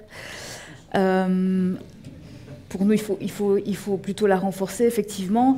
Mais après, voilà, on est effectivement d'accord avec le fait que les procédures sont trop lourdes et que ça prend beaucoup trop de temps et qu'il y a effectivement aussi un peu un 2 poids 2 mesures aussi entre des petits propriétaires qui veulent avoir leur projet et parfois des permis qui sont délivrés beaucoup plus vite par miracle pour des gros projets qui vont être rentables. Donc, des procédures à 2 vitesses. Des procédures à 2 vitesses, ça pour nous, ça doit s'arrêter aussi. Maintenant, il faut alléger ces procédures, c'est clair. Hein. Donc, quand il y a un propriétaire effectivement qui attend 1 an et demi pour avoir son projet, ça ne va pas, c'est évident. On y viendra. Mais donc sur les causes, David Leister, les lenteurs de permis à Bruxelles, on s'est expliqué ça ? Peut-être juste aussi Puis effectivement, vu qu'il y a plusieurs niveaux de... Le jeu de ping-pong, selon vous, entre communes et régions. Mais je crois qu'il y a trop de ralentisseurs sur tout le parcours de délivrance de permis. À Bruxelles, on a vraiment, chaque fois qu'on pouvait en créer un, on l'a créé. Il y a trop de structures publiques à Bruxelles, ça, et pas que pour le permis, hein, pour tout le reste aussi.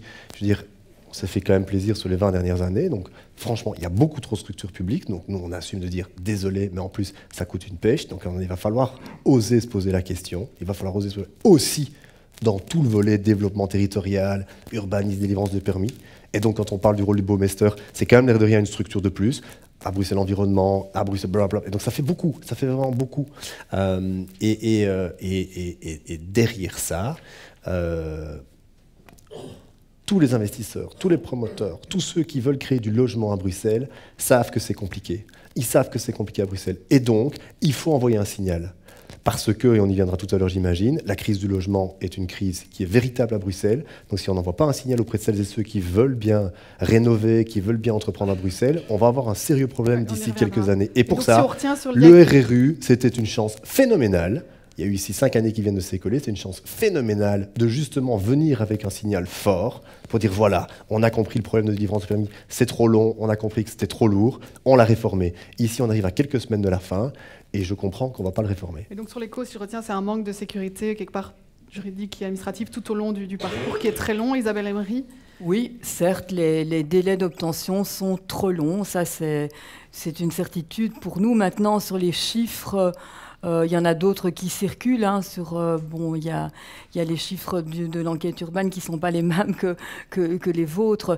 Mais certes, quoi qu'il en soit, les délais sont bien trop longs. Il y a aussi dans les procédures ces demandes de documents au compte-gouttes qui fait que le dossier se remplit, mais de manière trop longue et ça ralentit le processus.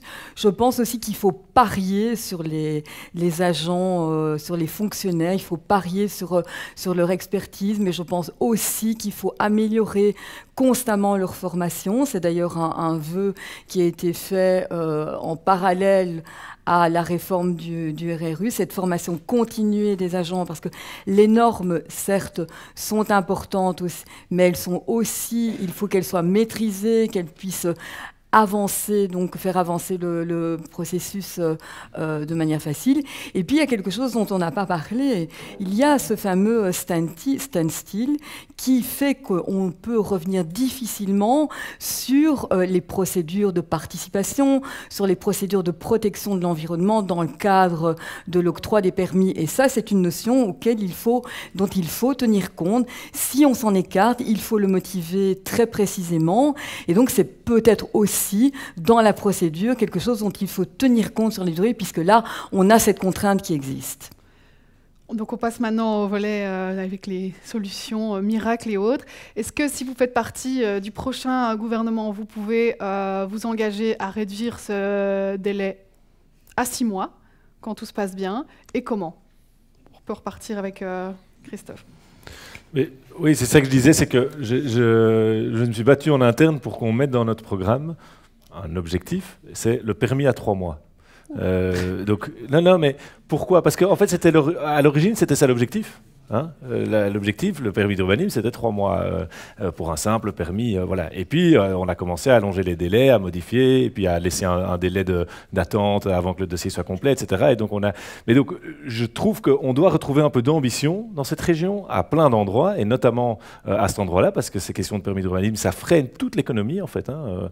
C'est le premier domino de bien des acteurs économiques. Et donc, on doit retrouver l'ambition. Alors, je ne me fais pas d'illusions, on ne va pas avoir un permis à 3 mois dans 5 ans, hein, ça va prendre du temps, mais je trouve que c'est quand même un horizon qu'on doit se mettre.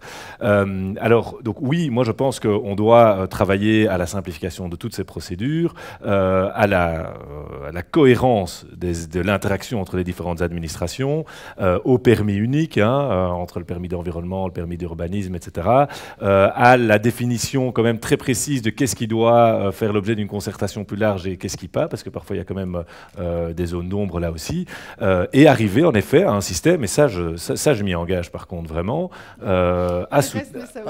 non, mais par rapport au permis à 3 mois, je veux dire, c'est vraiment un objectif plus politique à long terme, mais par contre, le permis à 6 mois, et de dire que si après 6 mois, eh bien, l'administration n'a pas été capable de traiter le dossier, votre permis est réputé acquis, ça oui, je pense qu'on doit à un moment donné se mettre cet objectif-là, que la charge de faire avancer ce dossier, il soit du côté du public, et que si le public n'est pas à la hauteur, eh bien alors c'est le porteur de projet qui part, voilà, qui part avec son projet. Mais qui se retrouverait quand même un peu dans une grosse insécurité juridique. S'il y a 6 mois, donc on n'a pas donné son permis là.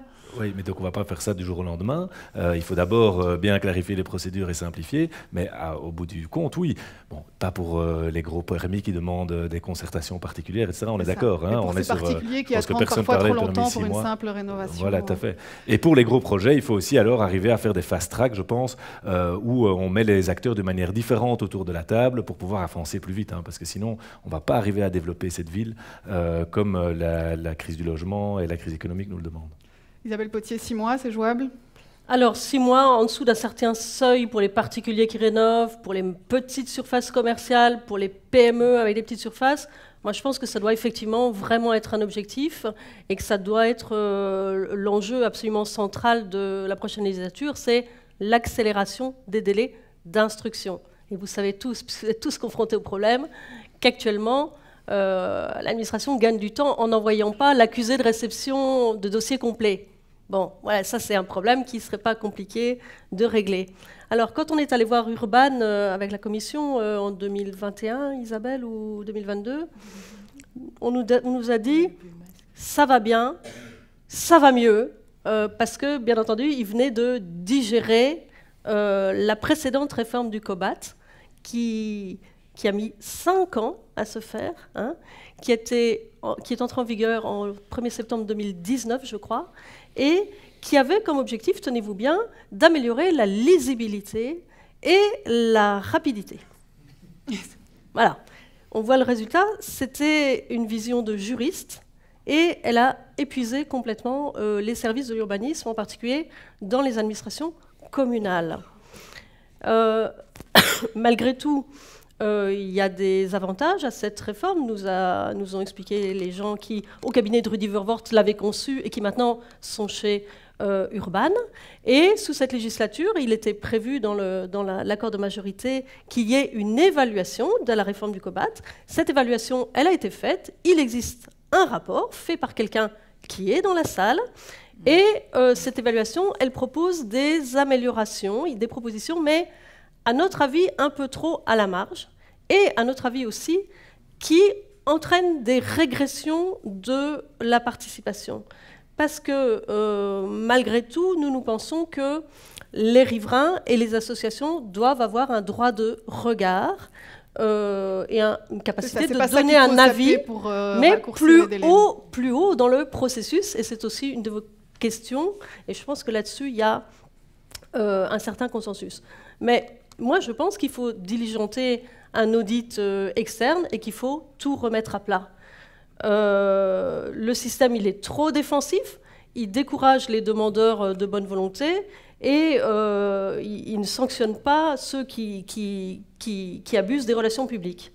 Donc je pense qu'il faudrait une refonte en profondeur de l'organisation, en articulant mieux, voire en intégrant les procédures urbanisme et environnement, parce qu'actuellement, il y a un dédoublement du travail à Urban d'un côté et à BE de l'autre, Bruxelles Environnement de l'autre, avec des délais qui ne sont pas les mêmes, avec des procédures qui ne sont pas les mêmes, avec des voies de recours qui ne sont pas les mêmes.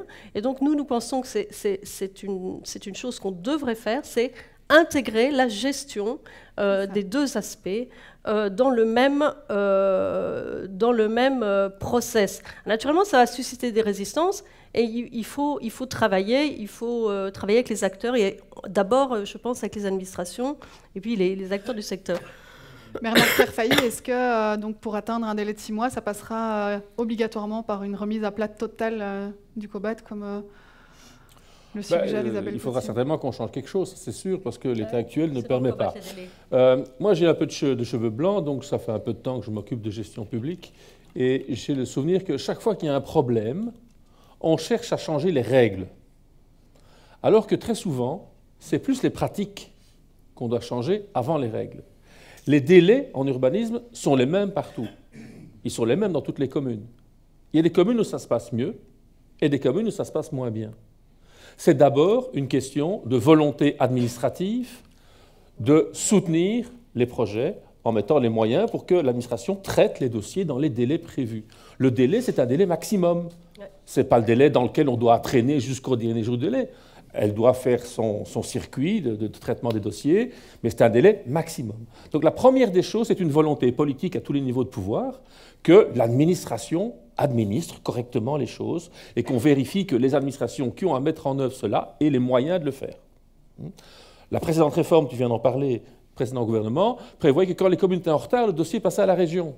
Ben, tout de suite, la région dit « Ah, moi, je ne sais pas le faire. » Donc, actuellement, je n'ai aucune mesure qui me dise que c'est toujours dans les communes que ça traîne et que la région fait toujours tout dans les délais. C'est un petit peu au petit bonheur la chance. Ça dépend vraiment des moyens qui sont derrière et de la gouvernance, de l'administration, avant de changer les délais.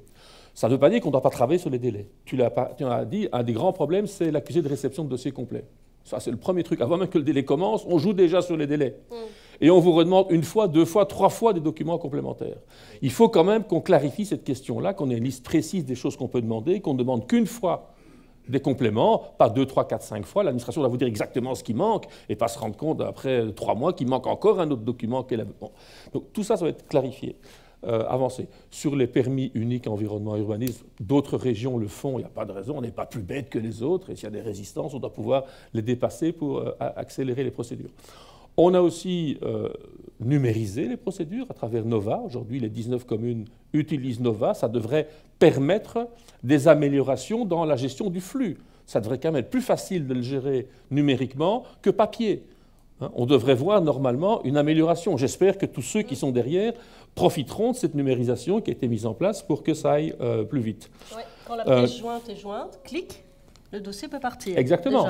Et on ne doit plus attendre que le voisin signe, le suivant mette un cachet, le troisième le mette sous enveloppe. Ça peut aller beaucoup plus vite. Donc on devrait profiter de ça, sans doute. Peut-on réduire une série de délais, une série de délais. Il y a peut-être à un moment, on doit clarifier aussi plus le rôle des communes ou des régions. Dans certains dossiers, la commune qui doit encore demander un avis, on pourrait s'en passer pour des petits dossiers, les règles sont connues, ça pourrait aller beaucoup plus vite. Donc on pourrait clarifier une série de choses en termes de délai, en termes de procédure, en termes d'avis, et alors en termes de gouvernance. Et je pense que si on cumule tous ces moyens-là, il y a moyen de délivrer les permis plus vite. Je ne suis pas candidat pour atteindre au processus d'enquête publique et de consultation populaire. Et je n'accueille pas l'idée du permis implicite délivré automatiquement au bout de 6 mois si l'administration n'a rien fait.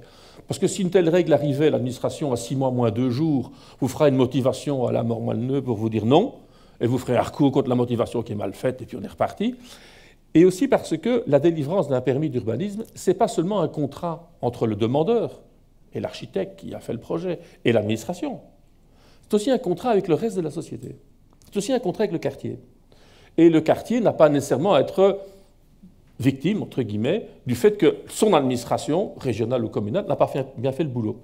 Et dans ce cas-là, vous risquez d'avoir des tonnes de recours, on ne sait pas exactement que sera le permis, s'il y a une dérogation, est-ce qu'elle est légitime, pas légitime, accordée, pas accordée.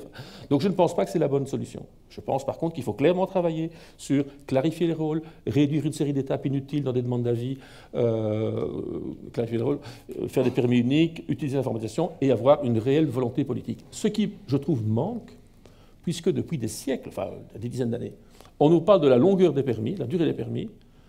Si on veut vraiment faire de ça un objectif politique, il faudrait qu'on affiche en permanence la durée de jours qui reste avant chaque étape. On devrait avoir un calculateur qui nous dit « cette année-ci, les permis ont été délivrés en moyenne en autant de jours ».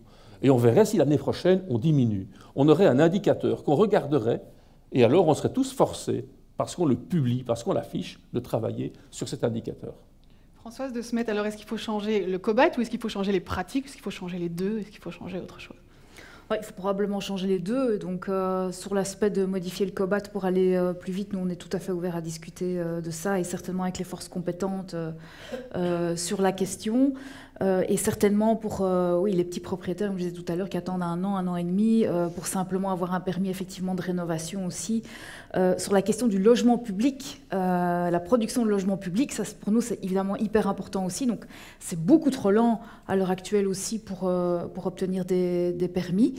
Et alors, peut-être sur la question de la rénovation, parce qu'on est quand même face à un gros défi climatique. On a des gros défis dans notre région. On va devoir rénover des centaines de milliers de logements, parce qu'on est encore très loin en termes de performance énergétique dans les logements.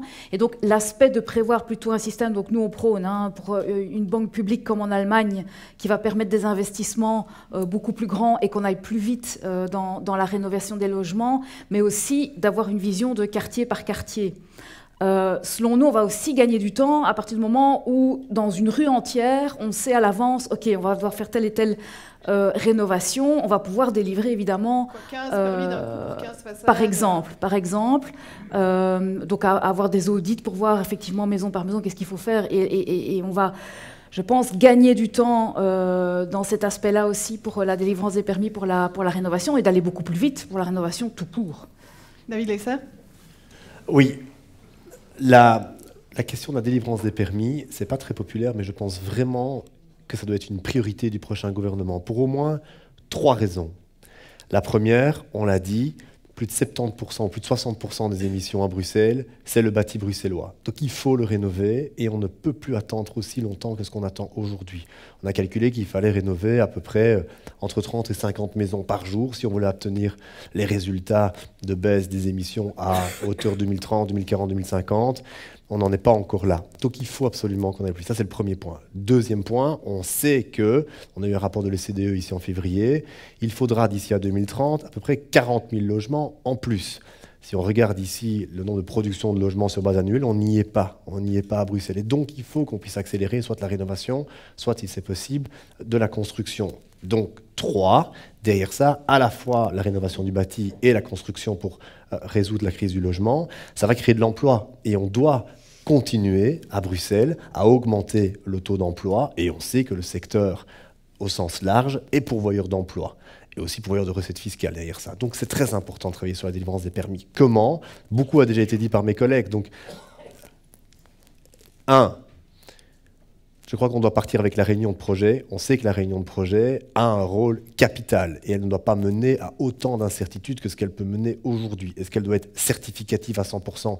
Bien sûr que non, il faut qu'il reste une marge, mais avoir autant de réunions de projet qui après aboutissent sur des chemins complètement différents de ceux qui étaient, je dirais, le résultat de cette réunion de projet, n'est pas source de certitude suffisamment correcte que pour pouvoir développer et répondre aux 3 enjeux dont j'ai parlé avant. 2, il faut du coup quand même que la commission de concertation, dans certains endroits c'est que ça se passe bien, dans d'autres, je pense qu'on peut avoir une concertation en amont qui est beaucoup plus puissante. Et pour ça, il y a des beaux exemples dans certaines communes qui fonctionnent très très bien. On doit travailler là-dessus parce qu'on sait que la concertation, c'est un facteur capital évidemment pour développer correctement des projets à Bruxelles. 3, ça a été dit par mes collègues, c'est évidemment l'avis unique de dossier incomplet comme en région wallonne. C'est une instance unique qui délivre un permis si c'est urbanisme et environnement. On connaît tout ça qui permet de gagner du temps. 5, probablement, c'est s'assurer qu'on a une diminution du nombre de recours à Bruxelles. On sait, les chiffres varient entre 40 et 60% de recours sur base annuelle. C'est beaucoup trop. On perd beaucoup trop de temps. Et donc pour ça, une réforme, oui, du RRU et du COBAT s'impose. Isabelle Emery, est-ce que vous partagez toutes les recettes qui ont été énumérées ? Alors il y a du bon et du moins bon. Certes. Moi, je voudrais simplement revenir sur l'évaluation du COBAT par les experts, qui a quand même conclu que les procédures actuelles devaient être maintenues, même si un certain nombre d'éléments doivent, Isabelle Potier utilisait le mot trop à la marge. Améliorer à la marge. Améliorer. Donc, mais peut-être en préambule, oui, les délais doivent être raccourcis et on doit y tendre sous la législature prochaine. Est-ce que c'est 6 mois ? Est-ce que c'est un peu moins ? Est-ce que c'est un peu plus ? Moi, je ne veux pas entrer dans un fétichisme sur le nombre de mois. Alors maintenant, on a cette évaluation, donc on sait qu'il y a un certain nombre de choses qu'on peut améliorer tout en gardant la procédure actuelle. Je vais redire, en tout cas, pour ce qui concerne l'introduction des documents qui finalisent un dossier, il faut arrêter ce ping-pong qui rallonge les procédures. Je crois que c'est en Flandre où on peut, l'autorité délivrante ne peut demander que 2 fois des pièces supplémentaires. Par contre, sur la procédure de participation et sur l'audition des citoyens, ça c'est une question de démocratie. Je pense qu'on ne peut pas réduire la procédure sur cette question-là. Le citoyen, les gens des quartiers doivent pouvoir être entendus. C'est vrai que parfois on entend plus les associations que les citoyens eux-mêmes et que sur cette participation on peut aussi en parler. Il y a parfois une forme de manipulation, donc et qu'on doit en revenir à une participation beaucoup plus citoyenne plutôt qu'institutionnalisée. Alors pour revenir un instant, oui, Françoise, sur la question du logement social, on doit aussi se poser la question et améliorer les procédures. On sait que le phénomène NIMBY joue joue très très fort dans les enquêtes publiques sur la construction de logements sociaux. Donc là aussi, alors on évite ça avec la stratégie d'acquisition et clé sur porte, puisque là les permis sont déjà délivrés et sont donc libres de recours. Mais c'est vrai que là aussi, et avec la secrétaire d'État, il faut travailler à pouvoir améliorer les procédures d'octroi de permis pour les logements publics et peut-être aussi un élément sur la rénovation du bâti pour correspondre à un bâti de demain, un bâti qui ait cette valeur énergétique que tout le monde souhaite. Les dérogations doivent pouvoir se faire pour certains travaux énergétiques, mais on doit aussi pouvoir faciliter les rénovations sur les façades avant. J'en parlais sur une autre question, mais aussi toute la question de la rénovation énergétique des bâtiments, elle passe aussi sur une certaine forme de justice sociale. On sait par exemple que l'octroi des primes, elle n'est pas du tout efficace et qu'elle sert parfois les effets d'aubaine et c'est pas là qu'elle devrait être distribuée. On sait aussi que pour rénover son bâti, il faut avoir une capacité financière et que les taux d'emprunt doivent aussi être améliorés. Je pense aussi qu'on doit peut-être travailler sur la création d'un entrepreneur public qui pourrait permettre une concurrence et faire baisser les prix de rénovation. Mais voilà, mais parce qu'on a parlé de la rénovation et c'est quand même des choses importantes socialement. Comme on manque de temps, on va vraiment rester sur les procédures. Il y a des choses que vous allez mettre en place, là je suppose, prochainement, on a vu le permis unique environnement urbanisme, tout le monde est d'accord, le fait qu'on ne puisse pas renvoyer un demandeur 10 fois en disant que son dossier est incomplet aussi, donc a priori ça c'est acquis. Même si vous avez parlé du renvoi, M. Claire-Failly, de la commune vers la région, pas beaucoup de monde ont parlé finalement de ce jeu de ping-pong entre les niveaux de pouvoir. Est-ce qu'on pourrait imaginer qu'on cesse avec ça, que tous les permis deviennent par exemple une compétence régionale ou en tout cas au-dessus d'un certain type de projet? Comment est-ce qu'on les délimiterait alors? C'est déjà le cas. Il y a déjà une répartition, oui. Non, mais sans qu'on puisse avoir cette saisine qui, quand on dépasse un nombre de jours, hop, ça repasse ailleurs. Vraiment qu'un projet soit entièrement traité par un niveau de pouvoir sans...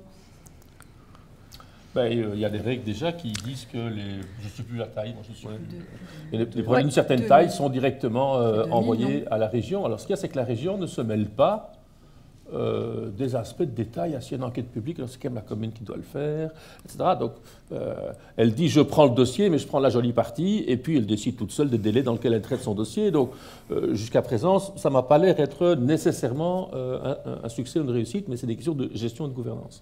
Mais sur le fait qu'il faudrait des règles plus claires de répartition et que les dossiers de plus petite taille qui sont au niveau des communes ne devraient peut-être pas systématiquement demander un avis du fonctionnaire délégué, parce qu'il y a des règles générales qui s'appliquent et qu'on peut faire croire que les communes vont appliquer les règles de manière convenable et que tout le monde va faire ça avec bienveillance, ça permettrait déjà de réduire toute une série de procédures avec une répartition claire des tâches. Moi, je ne suis pas pour une c'est la thèse de certains, pour une disparition, fusion ou absorption des communes par la région. Je pense que notre fonctionnement démocratique à deux niveaux, pour les fonctions stratégiques et les grandes fonctions au niveau régional, les grandes fonctions réglementées au niveau régional et la fonction de proximité au niveau local, se justifie. Je voudrais qu'on conserve un régime comme cela, mais ça ne veut pas dire qu'on ne puisse pas clarifier mieux les missions des uns et des autres et avoir des procédures plus fluides et qui fonctionnent aussi sur la confiance plus que sur la méfiance. Je parlais tout à l'heure d'une la crainte générale de l'opinion publique. On est toujours, en Belgique, comme tu l'avais dit un petit peu, dans une administration très défensive et pas du tout dans une volonté d'accompagner le changement pour isoler les maisons, le changement pour accueillir plus d'habitants, le changement pour accueillir de nouvelles fonctions dans la ville, pour faire confiance dans le fait que les gens qui sont sortis des études d'architectes savent faire leur boulot, a priori, savent dessiner, savent réfléchir, ils savent faire un plan convenablement, et le promoteur qui est derrière, il sait faire un plan financier en calculant exactement son bazar. Plus travailler sur la confiance, et quand on a le bonheur de quelqu'un qui vient faire un projet, déposer un projet à Bruxelles, ou qui a dessiné un projet à Bruxelles, on doit plutôt se dire, je vais l'accompagner plutôt que je vais l'enquiquiner. Est-ce que quelqu'un d'autre verrait du tout à la région ou une autre répartition? Non. En tout cas, je pense que sur l'aspect de l'aménagement du territoire, de la production de logements, enfin, comment on va construire notre ville, on a besoin d'avoir une vue globale sur ce qu'on fait sur l'ensemble de la région. Donc, il y a effectivement certaines compétences, notamment la question du logement, où on verrait une plus grande centralisation au niveau de la région, et du coup ça impliquerait effectivement sans doute des conséquences aussi en termes de délivrance de permis.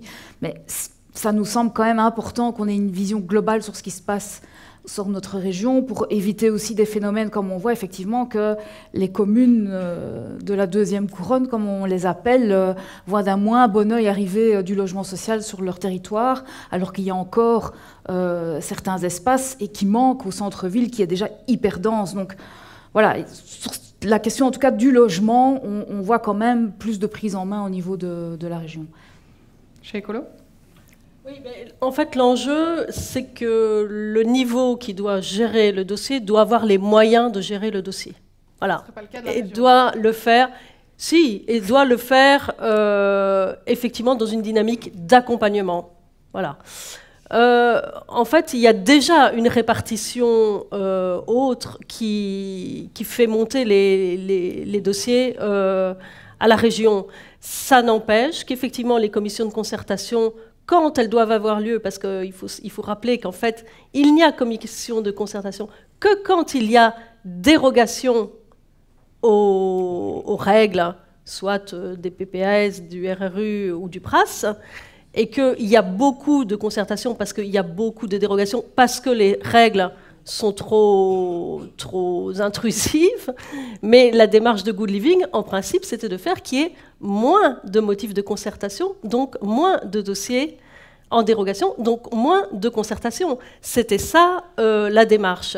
Et à terme, je pense que c'est le modèle vers lequel on va évoluer. C'est-à-dire plus de confiance vers les praticiens qui effectivement connaissent leur boulot, plus de confiance aussi vis-à-vis des administrations qui, elles aussi, connaissent leur boulot. Il faut qu'elles soient renforcées, il faut qu'elles puissent travailler dans de bonnes conditions et que tout ce petit monde rentre plutôt dans une logique d'accompagnement plutôt que de défiance. En fait, on doit changer la culture du système. Et pour ça, on a besoin de confiance. Et pour ça, on a besoin d'adhésion.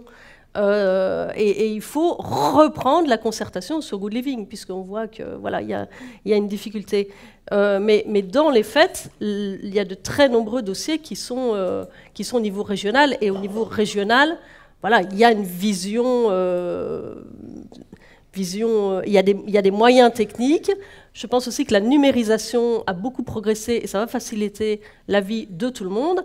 Et malgré tout, on a besoin des communes pour tout ce qui est disparité locale. Je vous donne un exemple très brièvement. À Écolo, on a eu un jour un atelier sur l'urbanisme et les chefs d'urbanisme de Saint-Gilles nous disaient « Ouh là là, nous, on essaie de décourager les divisions d'unifamiliales en appartements parce que voilà, la commune est déjà très dense, etc. » Et à Watermal-Boisfort, les chefs de Watermal-Boisfort, elles disaient « Ah ben non, nous, au contraire, on essaie plutôt d'encourager puisqu'on a beaucoup de ménages âgés qui veulent rester chez eux, une maison trop grande, et on pourrait créer un logement supplémentaire pour les aider. » Et donc, on ne peut pas appliquer les règles non plus de manière homogène partout de la même façon. Et c'est pour ça que la dialectique région-commune reste malgré tout pertinente. Un dernier intervenant là-dessus avant de passer au public sur la... Peut-être juste, j'avais parlé en début d'intervention sur les règlements communal, le règlement communal d'urbanisme zoné, qui, je pense, illustre bien cette importance quand même encore des deux niveaux de pouvoir. Parce que tous les gens qui vous disent on va fusionner les communes, ils vous disent aussi on va créer des districts. Alors moi je leur dis appelez district commune, et alors on est tous d'accord, parce que en fait, bon, je vois pas très bien, voilà. Et donc au niveau communal, garder cette proximité avec le citoyen est très important à plein de niveaux, au niveau sécurité sociale, mais aussi au niveau urbanisme. Et dans le cas de CRCUZ, moi j'ai vu l'impact, l'implication des élus locaux qui connaissent en fait très bien leur quartier et qui sont une vraie valeur ajoutée dans toute cette réflexion. Et donc je pense que en urbanisme, il faut garder cette connaissance de terrain très proche, et je ne suis pas sûr qu'on aurait obtenu les mêmes résultats avec un urbanisme qui serait complètement régionalisé, où il y aurait eu des fonctionnaires qui seraient venus dans un quartier travailler à ce règlement. Je pense que la présence là d'élus locaux, par exemple, est importante. Donc voilà, je plaide quand même pour le maintien de tout ça. Les questions du public. Alors les interventions du public, certaines sont assez virulentes, donc je vais vous les résumer. 3 choses. La première, c'est la durée, évidemment les délais, où on nous dit c'est pas quelque chose de nouveau, ça dure depuis un certain temps. Qu'ont fait nos responsables politiques? La réponse est rien, puisque les délais n'ont pas été améliorés. La deuxième chose, c'est cette réflexion aussi qui a débouché sur d'autres questions. Je vous lis l'intervention. On a l'impression que dans l'administration, l'architecture ou l'urbanisme est géré par toutes les professions, sauf des architectes ou urbanistes. Les règles sont établies par des juristes et dirigées par des politiques, tous deux complètement ignorants de la réalité du terrain. Donc c'est assez fort, et donc ça débouche sur certaines questions en disant « mais finalement les décisions ne devraient-elles pas être prises par des professionnels en dehors des politiques et des administrations, c'est-à-dire des professionnels qui soient jugés ou appréciés par d'autres professionnels. » Deuxième considération, et la troisième, c'est à propos des isolations et rénovations, en disant votre politique de prime, ça ne fonctionne pas du tout. Comment nous, architectes, pouvons-nous convaincre nos clients d'isoler les bâtiments en disant qu'ils vont obtenir des primes, alors qu'on n'est pas sûr qu'ils vont les obtenir, et que s'ils les obtiennent, les travaux seront finis et que les clients vont quand même devoir avancer l'argent. Voilà les 3 considérations qui ressortent globalement du public. Alors sur la première, on est des nazes, donc merci de nous avoir prend acte. Merci. Merci d'être venu. Merci. Donc ça prouve peut-être que c'est plus compliqué que de le dire. Mais 2, moi je reviens sur tout à l'heure, je crois que c'est d'abord une volonté de gestion et de management. Tous les débats politiques sont souvent sur changer la loi, changer la norme, et chaque ministre qui a un problème change une loi, change une norme, voilà pourquoi on les change tellement souvent. Et on a très peu de débats sur la qualité de management des administrations publiques. Ça, je suis d'accord. Voilà, c'est un vrai problème. La deuxième, c'était l'architecture la décision devrait être laissée aux architectes. Alors, je me rappelle d'une phrase que je cite de temps en temps, c'est un monsieur que vous ne connaissez peut-être plus, mais c'était le général MacMahon qui a dit « La guerre est une chose trop importante pour être laissée aux militaires. » Ou Clémenceau. Ah, c'est pas mal, c'est vrai. Merci. Merci. Donc, je comprends la nécessité qui est exprimée par cela que l'appréciation du travail d'architecture soit faite par des professionnels de l'architecture et que les gens qui vous accueillent dans l'administration soient des architectes qui puissent comprendre ce qui se passe. Mais à un moment, quand la décision a une nature plus politique, elle doit relever de gens qui font la politique, même si, répondant à la question 1, ils ne sont pas bons, mais alors dans ce cas-là, il faut les changer. Mais si c'est un enjeu politique au sens où ça engage la société, il faut que ça reste à un niveau politique, même si les politiques doivent faire moins de micromanagement qu'aujourd'hui. C'est aussi une des dérives qu'on a à Bruxelles. Beaucoup de politiques font du micromanagement. Quand on est échevin de l'urbanisme, c'est pas soi-même qui doit décider si la couleur des briques c'est rouge ou jaune. Ou si un étage de plus, ça serait plus joli, ou un étage de moins, ce serait mieux. Ça, c'est des questions, globalement, d'architecture et d'aménagement du territoire. Il doit juste pouvoir ressentir si la société, sa commune ou le quartier est prêt ou l'accompagner pour faire ce changement. C'est ça qu'il doit faire. Mais ce n'est pas lui l'architecte. Et donc le problème, c'est qu'on fait beaucoup trop de micromanagement et pas assez qu'est-ce qui engage la société. Est-ce que nous voulons vraiment un quartier rénové? Est-ce que nous voulons du logement plus agréable, plus confortable et moderne? Nous voulons du logement isolé? Est-ce que nous voulons accueillir de bonne manière dans ce quartier une activité économique qui s'installerait à tel endroit et qui fonctionnerait comme ça par rapport au quartier parce que c'est bon pour le quartier?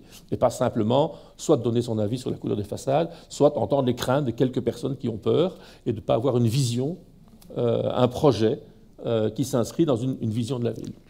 Et la troisième question, je sais Bon, plus. déjà sur les... Vous avez les risques, c'est forcément des architectes qui doivent juger des architectes quand ça s'inscrit dans le projet de ville. Moi, je crois plutôt en l'intelligence collective et donc et en la pluridisciplinarité. Je crois que c'est important de former des équipes. Les jurys sont tout autant importants que les architectes ou les urbanistes. Donc, on doit être à la fois sur la théorie, sur la pratique, et c'est cette force-là qui fait qu'on a de bons projets in fine. Alors, sur l'intervention du politique, je ne sais pas si c'est à ce moment-ci que je le place. Je pense quand même qu'il n'y a rien à faire. Le politique, l'élu, est le garant de l'intérêt collectif. Donc, laissez-nous au moins cette prérogative-là et cette vision que nous avons de l'ensemble de la société. Alors, est-ce que c'est toujours parfait? Peut-être pas. Il y a certainement des subjectivités parfois qui jouent et qui sont négatives, mais l'intérêt collectif, c'est en tout cas moi ce que je défends comme politique et pouvoir équilibrer les choses de la meilleure façon qui soit. Est-ce qu'il y a assez d'architectes, Christophe de Beukelard, dans la fonction publique, région, commune, où il en faut plus, ou c'est pas nécessaire? Non, mais donc c'est ce que j'ai dit. Je pense que dans la réforme de la fonction publique qu'on imagine, il faut évidemment aussi faire en sorte que les personnes qui gèrent les dossiers soient correctement outillées pour le faire. Ça, c'est clair. Et je suis tout à fait d'accord sur ce que Bernard disait par rapport au micromanagement de certains politiques aussi. C'est vraiment pas le rôle. Par contre, endosser la responsabilité politique des projets, ça, à un moment donné, on est dans une démocratie. Donc il faut à un moment donné qu'au bout du compte, il y ait un politique qui endosse cette responsabilité. Et je vous assure que c'est pas facile, hein, parce que après, c'est vous aussi qui vous prenez les retours et qui devez assumer aussi les choses comme elles se sont passées et comme elles sont aujourd'hui pour un long moment dans l'espace public. Donc cette responsabilité politique, il faut qu'elle reste à un certain degré. Mais je suis d'accord aussi sur ce micromanagement. Par rapport aux primes, ça, moi, je suis on est assez radical là-dessus, ça ne marche pas. Je pense que le système des primes, comme il fonctionne actuellement, n'est pas adapté. On n'est pas suffisamment puissant que pour vraiment atteindre les objectifs de rénovation qu'on s'est mis. Quand vous devez déjà avancer la prime et être remboursé parfois 6 mois plus tard, et encore, c'est que vous n'aviez pas vraiment besoin toujours de cette prime, hein, puisque vous avez réussi à faire vos travaux et à avancer. Et donc, le changement de paradigme qu'il faut faire, c'est travailler par tiers investisseur. Donc ça, c'est vraiment ce sur quoi nous, on accentue les choses, c'est qu'on doit pouvoir fonctionner avec un tiers investisseur, public ou privé, qui préfinance les travaux et qui se rémunère sur la diminution de votre facture d'énergie. Alors, ça doit être un calcul théorique de base, parce qu'après, les gens, ils font ce qu'ils veulent encore avec, avec leur consommation énergétique, mais il faut faire un calcul de base sur lequel le tiers investisseur se rémunère sur le long terme. Le problème, c'est qu'on va avoir du mal à convaincre le privé à faire ça, puisque le remboursement se fait vraiment sur un temps très long, et c'est pour ça qu'on veut instaurer aussi dans la réglementation la possibilité de se rémunérer sur la vente de la maison ou de l'appartement ou sur la succession. Comme ça, en fait, on réduit tout à fait le risque du tiers investisseur qui, de toute façon, après un certain délai, se voit rembourser son investissement, puisque il y a bien un moment donné, on vend la maison où il y a une succession. Donc, c'est vraiment... Les primes, j'entendrais bien Isabelle Potier, parce qu'il y a une partie des primes, pas toutes, hein, mais qui était quand même dans tout ce qui est primes énergie, c'est par Monsieur le ministre Marron via Bruxelles Environnement. Est-ce que ça se passe si mal? Alors, il y a déjà tout un travail qui a été fait sous cette législature pour renforcer quand même considérablement les moyens des primes et mieux les intégrer. Et dans toutes les interventions que j'ai entendues au Parlement sur ce sujet, je pense qu'il y a un consensus sur le fait qu'il faut poursuivre cette intégration. Intégration, prime, rénovation. Oui. En réalité, ça devrait être géré uniquement par Bruxelles Environnement. primes rénovation. Bon, voilà, il faut poursuivre l'intégration, il faut renforcer les moyens, ce qui ne dispense pas d'une réflexion qui a lieu par ailleurs dans les ateliers, parce que vous savez qu'il y a des groupes de travail autour de Rénolution sur différents thèmes, hein, comment concilier l'isolation et le patrimoine, etc. Et il y a un groupe de travail sur le financement où on travaille avec les acteurs économiques, avec les banques, à chercher des formules sur les prêts long terme, le tiers investisseur. Mais on sait que ce qui compte, c'est l'accompagnement des ménages. Parce qu'en fait, ce qui est difficile, la barrière psychologique, quand on n'est pas soi-même architecte ou entrepreneur, c'est d'abord savoir par quoi il faut commencer. Hein. Donc à Bruxelles, vous le savez tous, c'est les toitures et les toitures, l'isolation de la façade arrière, les planchers des caves et des garages, les châssis. Et pour les gens, c'est ça qui est difficile en fait. C'est faire le diagnostic, aller chercher les devis, comparer les devis et générer la capacité de financement. Et donc pour l'ensemble de ces aspects, il faut un accompagnement. Alors on a aussi beaucoup renforcé les moyens de home grade sous cette législature qui fait cet accompagnement. Il faut continuer. Et nous, on est favorable, et j'en ai discuté avec Francis, on est favorable à un système d'architectes pro-déo aussi.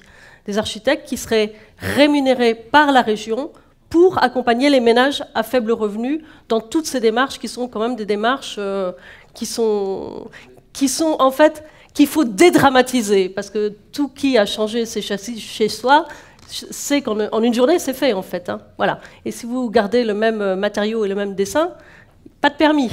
Voilà, donc il faut aussi dédramatiser un peu tout ça. Une autre solution pour cette question du public sur les primes, Françoise ? Préciser aussi qu'on trouve aussi que ça ne fonctionne pas, ces primes, et donc on est confronté aujourd'hui à des obligations de rénovation énergétique, et donc il faut rénover, on ne dit pas qu'il ne faut pas rénover, mais donc il va y avoir des obligations qui arrivent, et avec des sanctions à la clé si ce n'est pas fait. Mais on est face à plein de petits propriétaires qui, effectivement, s'ils doivent rénover, ne fût-ce que leur toit, ça peut monter jusqu'à 30 000, 45 000 euros parfois. Quand vous devez avancer cette somme et attendre que les primes arrivent, moi je ne sais pas qui va pouvoir faire ça. Vous avez donné l'exemple, effectivement, qu'il y a du coup des réticences. Ça ne va pas. On doit pouvoir donner accès à la rénovation à tout le monde, puisqu'on est dans un défi climatique énorme, donc il faut que ça avance.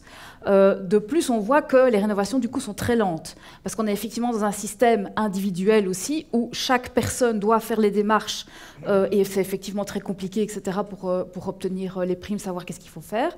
Donc on est beaucoup plus pour un modèle, effectivement, de tiers payant, mais avec une banque publique, parce qu'effectivement, passer par du privé, ça va être compliqué. Et donc on veut vraiment s'inspirer de ce qui a été fait en Allemagne, où ils ont beaucoup avancé sur la rénovation du bâti là-bas, grâce à cette banque publique. Et alors, comme je le disais tout à l'heure aussi, et je pense que ça peut être très bénéfique aussi en termes d'architecture et pour les architectes, c'est qu'on va pouvoir beaucoup plus planifier par quartier, par rue, les travaux qu'il y a à faire. Et donc, je pense que pour beaucoup d'architectes aussi, au lieu de passer par des moments où on a beaucoup de travail et d'autres où on a moins et les revenus sont pas toujours très stables, là, on peut planifier et aussi, donc en termes de travaux et en termes de rentrée financière, pour ceux qui font les travaux, je pense que c'est aussi important. Comment on améliore le système de primes, M. Clarfey ? Juste avant ça, moi je pense d'abord que tous ceux qui dans la campagne vont vous dire qu'on va dépenser plus d'argent demain pour ceci, qu'on aura plus de fonctionnaires pour cela, ou qu'on va baisser les impôts, vous racontent des carabistouilles. La situation de la région est ce qu'elle est, donc il ne faut pas écouter ces discours-là, donc il faut essayer d'améliorer les mécanismes tels qu'ils sont maintenant, sans croire qu'il y aura plus d'argent ou moins d'impôts. Pour les systèmes de primes, le problème actuel, c'est un problème de connaissance, compréhension, et donc on a besoin d'expertise pour accompagner les gens. C'est le problème de préfinancement, puisque les primes, il faut de fait les avancer, on est remboursé après, et pour plein de gens, c'est une difficulté.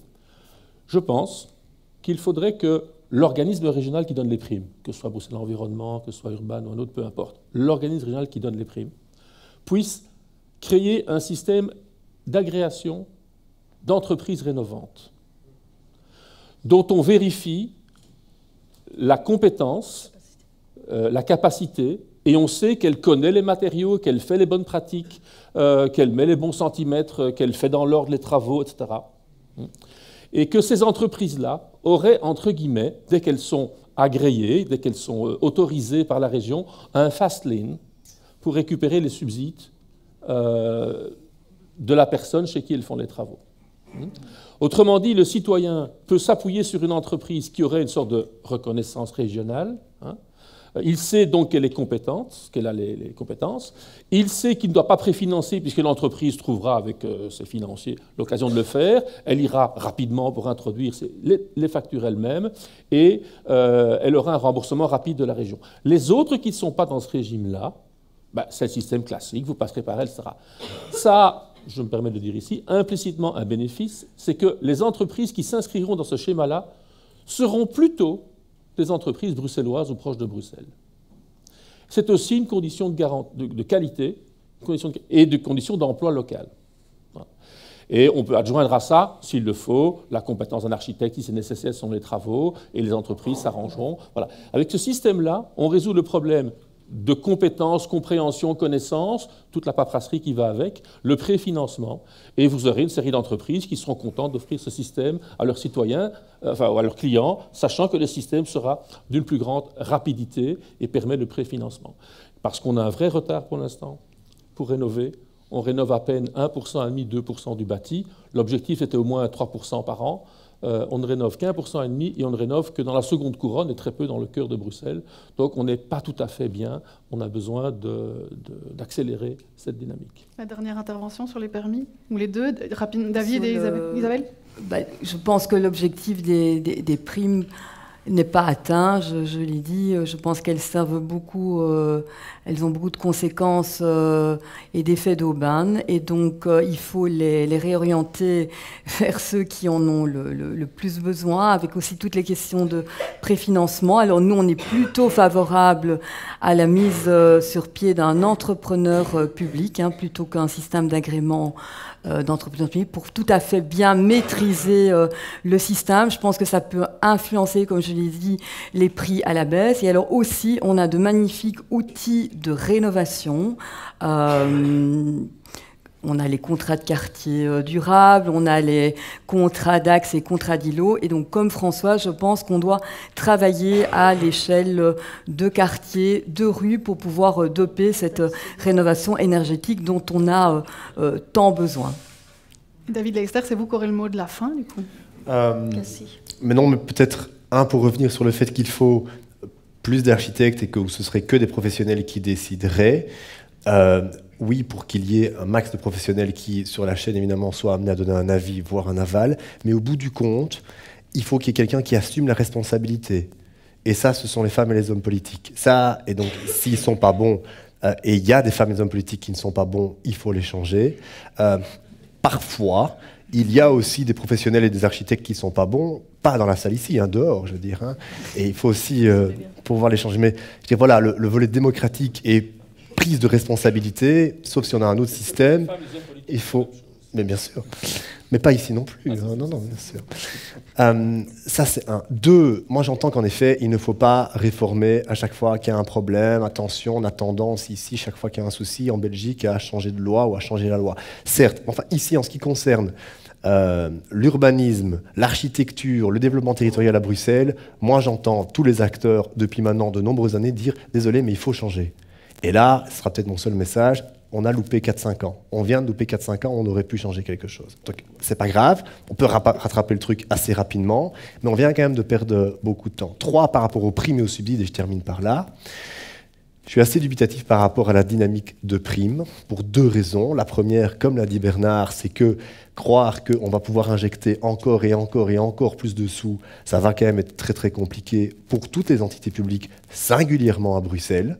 Et il n'y a pas que la rénovation du bâti, il y a le métro, il y a les tunnels, il y a les égouts, j'en passe et des meilleurs, il va falloir trouver des sous pour ça. Ça sera l'objet certainement d'un autre débat. Mais aussi par rapport aux primes, ce qu'on remarque progressivement, c'est que la prime a parfois tendance à déresponsabiliser aussi celui qui la reçoit, pour autant qu'il la reçoive dans les temps. Pourquoi ? Parce que vous recevez de l'argent, pour autant que vous remplissez certaines conditions, Et vous risquez d'avoir, c'est ce qu'on a pu constater dans d'autres villes, ce qu'on appelle l'effet rebond, c'est-à-dire, très bien, vous avez reçu des sous, vous avez isolé votre maison, et avec les sous que vous avez pu économiser, vous prenez l'avion pour faire 3 fois le tour du monde. Dans les faits, ça n'a pas amélioré les choses. J'exagère un peu, je tire le trait, mais dans les faits, c'est ce qu'on a pu connaître dans certaines villes. Je crois que des prêts à taux zéro sont parfois des outils qui sont un peu plus responsabilisants, parce que là, quelque part, il faut quand même rembourser quelque chose. Et donc, ça maintient un volet de responsabilisation par rapport à la lutte contre le réchauffement climatique qui est important de nos jours. Merci à tous. C'est la conclusion qui va être faite par Thierry Paneton. Je laisse la place. On a déjà dépassé vraiment tous les délais. Mais en fait, il va y avoir un drink dans lequel vous allez pouvoir intervenir en direct avec... Il y a des règles. Voilà. Nous, on respecte les délais. Oui, oui. On change les règles, on respecte les règles. Vous aurez l'occasion... C'est une demande de dérogation. Probablement des questions auxquelles vous n'avez pas reçu de réponse. C'est une demande de dérogation par rapport aux règles. Ok, bon, alors, merci. En tout cas, merci beaucoup d'avoir été présent aujourd'hui pour répondre à l'ensemble des questions. C'était un débat chaud et probablement insuffisant pour répondre à l'ensemble des questions. Moi, je suis content de savoir que si jamais on n'a plus jamais de boulot parce qu'on attend les permis d'urbanisme, on pourra peut-être devenir des architectes prodéo pour aller faire des missions presque gratuites. Payées par la région. Payées par la région en plus, donc voilà. C'est une certaine forme de garantie. Non. Alors, je vais être bref, juste que le mot confiance envers les architectes est sorti après 2 heures d'échange. C'est un mot important parce que la confiance, nous sommes compétents, nous avons été formés pour faire notre travail. Et cette confiance, aujourd'hui, elle n'existe pas. Ou en tout cas, elle est insuffisante.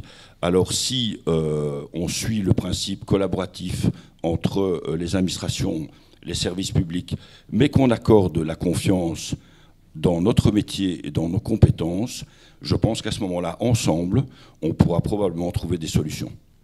Merci beaucoup. Je vous rappelle qu'après la séance, il y a un drink qui est prévu juste ici à côté. Merci.